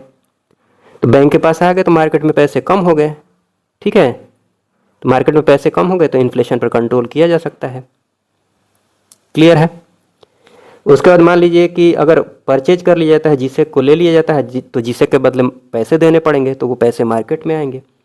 पैसे मार्केट में आएंगे तो डिफ्लेशन पर कंट्रोल किया जा सकता है, मुद्रास्फीति को नियंत्रित किया जा सकता है। तो ये सारी चीज़ें हैं, आप समझ पाए होंगे। तो जो ऊपर जितनी भी चीज़ें आपने पढ़ी हैं उनको बस यहाँ पर कंक्लूड कर दिया गया है, तो इसी से आप रिवीजन कर सकते हैं, इसी से। और ये एक देख रहे हैं SDFR, स्टैंडिंग डिपॉजिट फैसिलिटी की बात कर लीजिए, तो ये ध्यान रख लीजिएगा। इसका भी जो उद्देश्य होता है, मुख्य उद्देश्य जो होता है, एक्सेस जो लिक्विडिटी बढ़ी हुई होती है मार्केट में और उसको कम करना एवं मुद्रास्फीति को नियंत्रित करना, तो यही सारी चीज़ें हैं, तो ये ध्यान रख लीजिएगा। और उसके बाद बात कर लेते हैं क्वालिटेटिव इंस्ट्रूमेंट्स की। ये सारी बातें हो चुकी हैं, जल्दी से देख लेते हैं। क्वालिटेटिव इंस्ट्रूमेंट्स की बात कर लिया तो इसके अंतर्गत आप मार्जिन निर्धारण की बात कर सकते हैं। जैसे ये मैं आपको समझाने की कोशिश करता हूँ। मान लीजिए कि हमारे पास जो संपत्ति है गिरवी रखने के लिए, ठीक है, एग्जाम्पल के रूप में मैं मान लेता हूँ 100 रुपये है, 100 रुपये की संपत्ति है, और मुझे जो लोन लेना है, मान लीजिए हमको चाहिए लोन में 70 रुपये, 70 रुपीज़ चाहिए, 70 रुपये। तो ये डिफरेंस कितने का है, मार्जिन कितने का है? 30 का, 30 का मार्जिन रखा गया है। कहने का मतलब ये हुआ कि अगर आपको 70 रुपये चाहिए तो कोलेट्रल के रूप में, गिरवी के रूप में जो संपत्ति आप रखेंगे बैंक के पास, उस कीमत कितनी होनी चाहिए? 100 होनी चाहिए। समझ रहे हैं आप इस बात को? ठीक है। अगर मान लीजिए इस मार्जिन को बढ़ा दिया जाता है, इस मार्जिन को बढ़ा दिया जाता है, तो 70 रुपये लेने के लिए ही मैं मिटा देता हूँ 30 की जगह पर मैं कर देता हूँ मान लीजिए 80। तो 70 रुपये लेने के लिए ही ये जो 80 है इसको मेंटेन करके चलना पड़ेगा। ठीक है, तो फिर आपके पास संपत्ति कितनी होनी चाहिए? 150, 150 होनी चाहिए। समझाने के लिए मैं ऐसे एग्जांपल ले रहा हूँ, 150 होना चाहिए। ये मार्जिन कितने का हो गया? 80 का हो गया। तो अब क्या हो जाएगा कि पैसे लेना थोड़ा मुश्किल हो जाएगा ना, पैसे आसानी से नहीं ले पाएंगे, पैसे कम लेंगे लोग, लोन कम लेंगे। ठीक है, तो मार्जिन बढ़ाकर भी महंगाई पर कंट्रोल किया जा सकता है, मार्जिन निर्धारण इसको बोलते हैं। उसके बाद रैशनिंग की बात कर ली जाए तो रैशनिंग का मतलब ये हो गया कि इसके द्वारा आरबीआई जो है वो कॉमर्शियल बैंक पर, वाणिज्यिक बैंक पर एक लिमिट लगा सकती है कि आपको उद्योग के लिए इतना ही ऋण देना है, मान लीजिए 30% देना है या फिर 40% देना है, ऐसे लिमिट लगाया जा सकता है। और ये भी बोला जा सकता है कि आपको एग्रीकल्चर के क्षेत्र में ज़्यादा लोन देना है, तो ये सब रैशनिंग है। तो उसके बाद नैतिक दबाव की बात कर ली जाए तो ये नाम से ही समझ में आ रहा होगा आपको, मोरल सुएशन की बात कर ली जाए तो बस इसमें क्या किया जाता है कि आरबीआई के द्वारा मान लीजिए सेमिनार करा लिया जाता है, या फिर सेमिनार करा के कोई मीटिंग करके बैंक के साथ बैठ के समझाया जाता है, सिखाया जाता है, बताया जाता है कि ऐसे कीजिए वैसे कीजिए। ठीक है, उसके बाद बात कर लीजिए डायरेक्ट, हाँ, अगर कुछ भी बैंक ना माने, कोई नियम कानून नहीं मानती है, उसके बाद डायरेक्ट एक्शन लिया जाता है। ठीक है, लीगल एक्शन लिया जाता है, जुर्माना लगाया जाता है।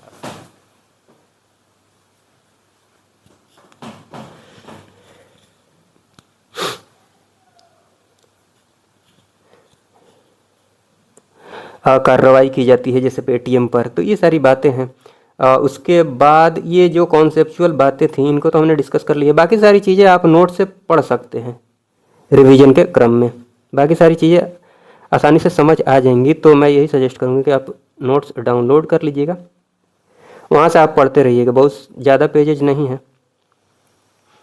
अब जैसे ये देख लीजिए, इसमें क्या ही बताना है। मुद्रा की बात करी जाए तो मुद्रा की जो पूर्ति है, देखिए मुद्रा पूर्ति का जो नियमन किया जाता है, रेगुलेशन किया जाता है आरबीआई के द्वारा, तो इसमें क्या समझाना है ये सब पढ़ लीजिएगा रिवीजन के क्रम में। न्यूनतम कोष प्रणाली की बात कर ली जाए, मिनिमम रिजर्व जो सिस्टम है इसकी बात कर लिया तो इसकी शुरुआत की जाती है 1956 में कि रिजर्व कोष में इतने पैसे रखने होंगे।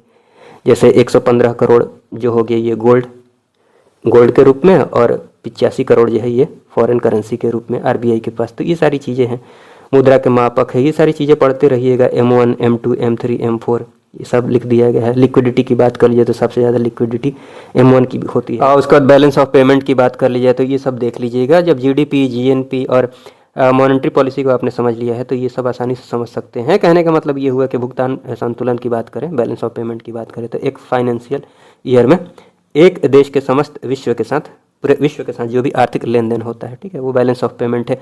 हाँ, बैलेंस ऑफ पेमेंट में जो असंतुलन उत्पन्न होता है उसको दूर करने के क्या क्या उपाय किए जा सकते हैं, ये सब आप थोड़ा सा देख लीजिएगा रिवीजन के क्रम में। जैसे विदेशी निवेश को आकर्षित किया जाने का प्रयास किया जाना चाहिए, ठीक है, विदेशी निवेश को बढ़ाया जाना चाहिए।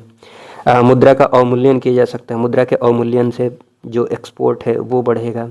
राजकोषीय घाटा जो है उसको कम करने का प्रयास किया जाना चाहिए। निर्यात शुल्क जो है उसमें कमी लाने का प्रयास किया जाना चाहिए। निर्यात सब्सिडी दी जानी चाहिए, ज़्यादा से ज़्यादा सब्सिडी दी जानी चाहिए ताकि ज़्यादा से ज़्यादा निर्यात हो। आयात शुल्क लगा देना चाहिए ताकि वहाँ से बाहर से चीज़ें कम यहाँ पर आए, ताकि पैसे यहाँ के बाहर नहीं जाए, यहाँ के पैसे बाहर नहीं जाए, ठीक है, आयात शुल्क बढ़ा देने से। उसके बाद बैलेंस ऑफ पेमेंट के अंतर्गत ये देख सकते हैं, बैलेंस ऑफ पेमेंट की ये घटक है। जैसे करंट अकाउंट हो गया, नीचे आप कैपिटल अकाउंट देख रहे होंगे। करंट अकाउंट की बात करें तो आप समझ रहे हैं कि वस्तुओं में जो व्यापार हो, तो वस्तुओं में व्यापार हो सकता है, सेवाओं में व्यापार हो सकता है। ये ऐसे समझ लीजिए, वस्तुओं में जो व्यापार हो रहा है ना, इसमें क्या हो गई, आयात वह हो सकता है, वस्तुओं का आयात हो। आयात के केस में क्या होगा कि यहाँ से पैसे बाहर जाएंगे, मतलब डेबिट होगा। आयात के केस में डेबिट होगा। निर्यात अगर किया जा रहा है, ठीक है, इस केस में क्रेडिट होगा। यहाँ से अगर सामान भेजा जा रहा है तो वहाँ से पैसे आएंगे तो क्रेडिट होगा इस केस में। तो वस्तुओं के रूप में व्यापार हो रहा है या फिर सेवाओं के रूप में व्यापार हो रहा है तो यहाँ से अगर क्या बोलते हैं, अगर आयात किया जा रहा है, सेवाएं अगर ली जा रही हैं तो पैसे यहाँ से जाएंगे, बाहर जाएंगे। अगर निर्यात किया जा रहा है तो पैसे क्रेडिट होंगे, अपने पास पैसे आएंगे। ये सारी चीज़ें हैं। या फिर ट्रांसफ़र पेमेंट जो होता है, मान लीजिए उपहार के रूप में पैसे मिल गए, अनुदान के रूप में मिल गए, या फिर जो भी रेमिटेंसेज जाते हैं जो बाहर के लोग कमा कर यहाँ भेजते हैं, तो ये सारी चीज़ें, ये सब करंट अकाउंट के अंतर्गत आ जाएंगे। हाँ, एक और बात ध्यान रख लीजिएगा, जैसे कि जब किसी देश में physical deficit and current account deficit की बात कर ली जाए, इसकी स्थिति आ जाए एक ही साथ, physical and current account deficit, उसको बोलते हैं ट्विन डेफिसिट। इस स्थिति को बोलते हैं ट्विन डेफिसिट। तो ये ध्यान रख सकते हैं। कैपिटल डेफिसिट के अंतर्गत, कैपिटल डेफिसिट बोल रहा हूँ, कैपिटल अकाउंट की बात कर ली जाए तो यहाँ पर ये आप आसानी से समझ सकते हैं। इसके अंतर्गत देखिए, जैसे निवेश वगैरह होता है, जैसे प्रत्यक्ष निवेश हो सकता है, पोर्टफोलियो निवेश हो सकता है, ये FDI FII जो है ना, यहाँ पर मैंने यहाँ दिखा दिया है नीचे, टेंशन नहीं लीजिएगा। तो ये सब पढ़ते रहिएगा। विदेशी सहायता के रूप में पैसे आ सकते हैं, कोई निवेश किया जा सकता है, विदेशी ऋण वगैरह जो लिया जा सकता है, ये सब क्या हो जाएंगे, कैपिटल अकाउंट के अंतर्गत आ जाएंगे। और यहाँ पर जैसे ये मैंने यहाँ पर लिखा हुआ है, वही नीचे भी लिखा हुआ है, शॉर्ट टर्म कैपिटल अकाउंट की बात कर लीजिए तो शॉर्ट टर्म के अंतर्गत कौन कौन सी चीज़ें आती हैं देख लीजिए। इन्वेस्टमेंट जो 1 साल से कम का होता है ना, उसको शॉर्ट टर्म के अंतर्गत काउंट किया जाता है, ठीक है। वैसे ही लॉन्ग टर्म की बात कर लीजिए, लॉन्ग टर्म कैपिटल अकाउंट की बात करें तो यहाँ पर इन्वेस्टमेंट जो होता है वो 1 साल से अधिक के लिए होता है। तो ये सब ध्यान रख लीजिएगा। और यही करंट अकाउंट और कैपिटल अकाउंट को जब हम इकट्ठे बात करते हैं तो उसी को बोला जाता है बेसिक बैलेंस। तो ये थोड़ा सा ध्यान रख लीजिएगा। बेसिक बैलेंस के अंतर्गत, बेसिक बैलेंस की बात कर लीजिए तो current account and capital account का जो सम होता है वो बेसिक बैलेंस होता है। हाँ, FDI और FII में आप डिफरेंस थोड़ा सा देख लीजिएगा। FDI जो होता है ये लॉन्ग टर्म के लिए इन्वेस्टमेंट होता है, और FII की बात कर लिए तो शॉर्ट टर्म के लिए होता है। तो चूंकि ये लॉन्ग टर्म के लिए हो रहा है FII, इसीलिए ये ज़्यादा स्थायी होता है। FII की बात कर लिए तो ये कम स्थायी होता है, कम स्टेबल होता है। FDI की बात करें तो यहाँ पर दिख रहा है आपको ये ज़्यादा स्टेबल है। इसका मतलब ये भी आप समझ गए होंगे कि कंपनी पर अगर बात करें जिसमें इन्वेस्ट किया गया है, बाहर से आकर किसी ने इन्वेस्ट किया है, तो उनका जो कंट्रोल होगा थोड़ा ज़्यादा होगा, ज़्यादा कंट्रोल होगा, कंपनी पर कंट्रोल का अधिकार होगा, ठीक है। जिन्होंने इन्वेस्ट किया है उनका अधिकार होगा कंपनी पर। जबकि FII की बात करें तो यहाँ पर कोई डायरेक्ट कंट्रोल नहीं होता है। हाँ, उसके बाद STR की बात कर लीजिए तो ये थोड़ा सा ध्यान रख लीजिएगा। STR जो कि फॉरेक्स रिजर्व रेशियो की बात करें तो उसके अंतर्गत STR भी आता है। STR अर्थात विशेष आहरण अधिकार, ये IMF की लेखा इकाई है, ठीक है। इसमें ध्यान ये रखना है कि ये जो STR है ना, ये STR का जो मूल्य निर्धारित किया जाता है, तो मूल्य निर्धारण में जो शामिल मुद्राएं हैं वो कौन कौन सी मुद्राएं हैं। कुल 5 मुद्राएं हैं। एक तो डॉलर है, पाउंड है, यूरो है, येन है, युआन है। तो ये सब नाम ध्यान रख लीजिएगा जो भी करेंसीज हैं।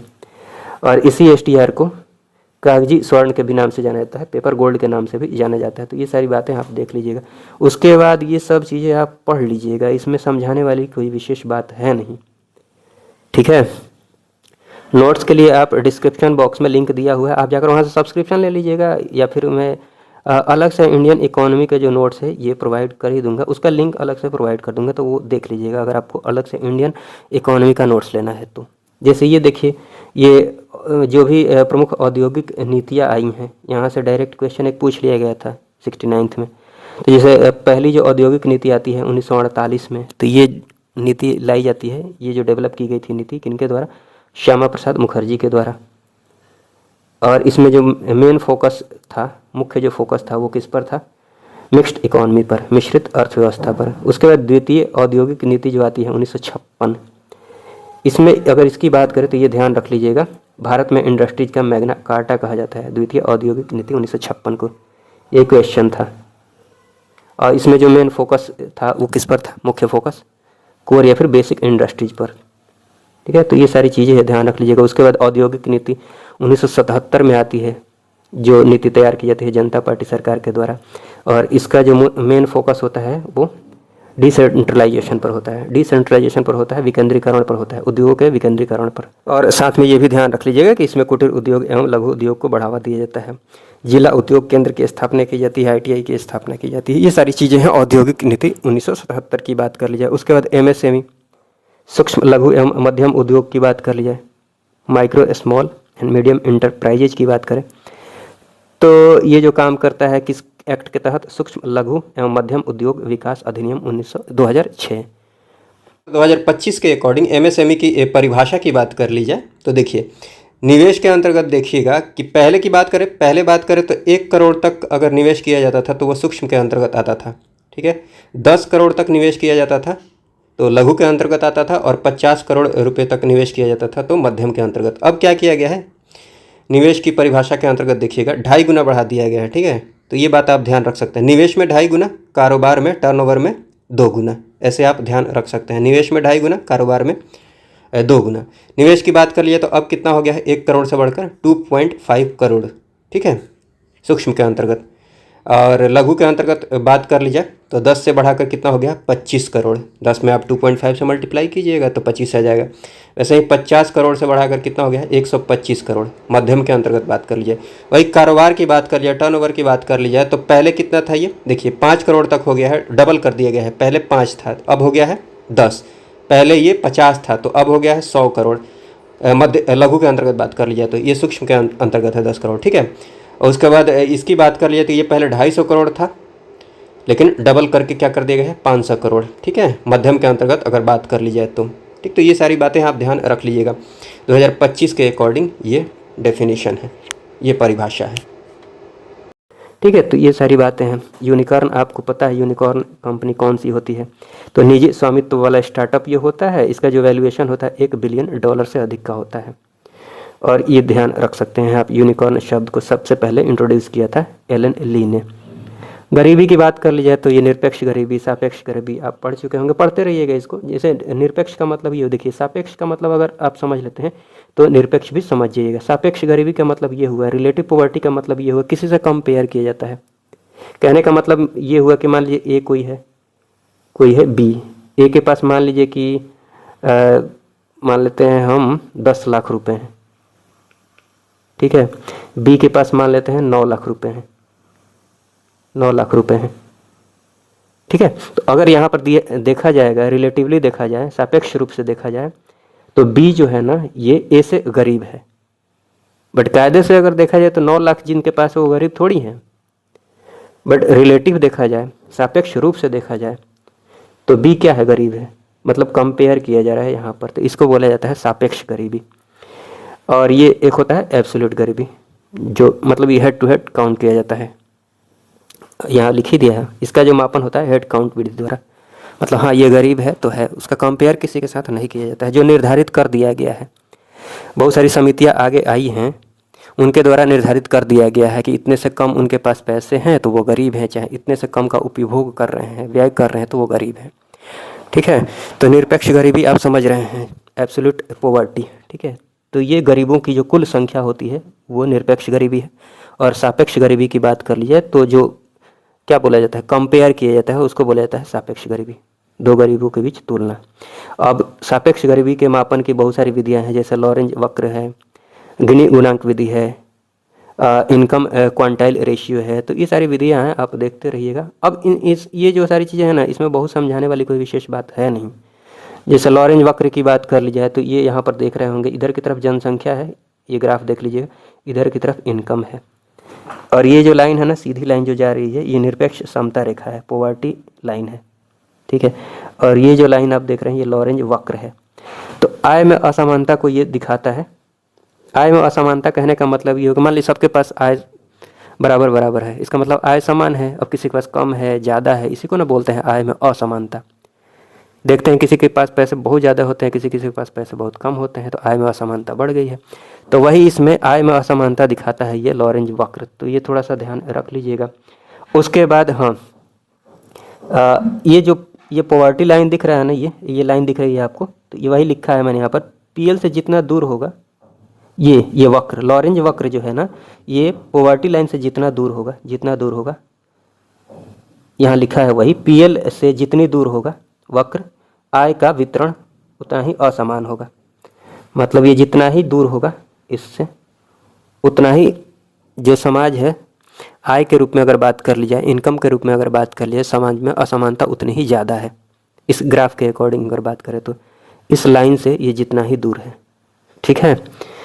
उसके बाद गिनी गुणांक की बात कर ली जाए। गिनी गुणांक की बात, अब ये कैलकुलेट करने का तरीका क्या होता है, कैसे ये ऐसे हो रहा है, इस पर बात करेंगे तो बहुत ज़्यादा टाइम लग जाएगा, और वो अभी डिस्कस करने की ज़रूरत है नहीं, ठीक है। तो अभी फ़िलहाल इतना ही आप ध्यान रख लीजिए।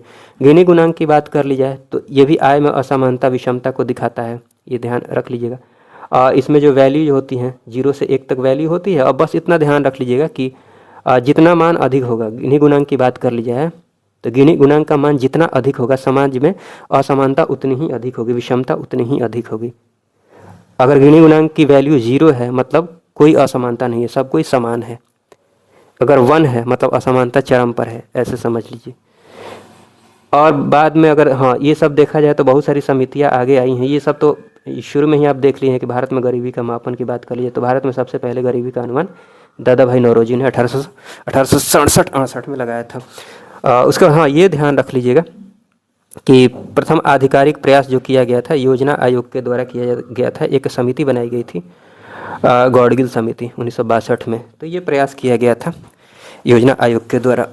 और उसके बाद बहुत सारी समितियां बनती हैं गरीबी मापन के लिए। जैसे ये देखिए, वीएम दांडेकर और एन रथ समिति की बात कर लीजिए, 1971 में ये समिति बनाई जाती है।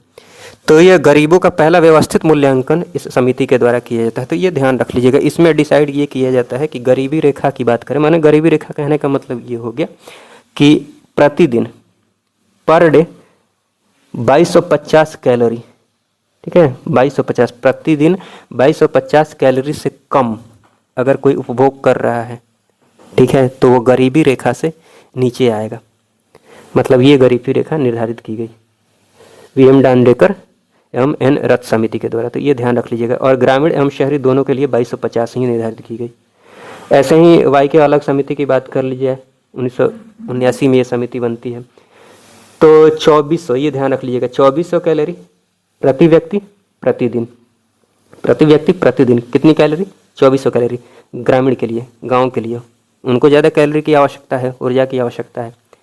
शहरों के लिए बात कर लीजिए, शहरी लोगों के लिए तो 2100 कैलोरी, 2100 कैलोरी प्रति व्यक्ति प्रतिदिन, प्रति व्यक्ति प्रतिदिन, ये ध्यान रख लीजिएगा, 2400 2100।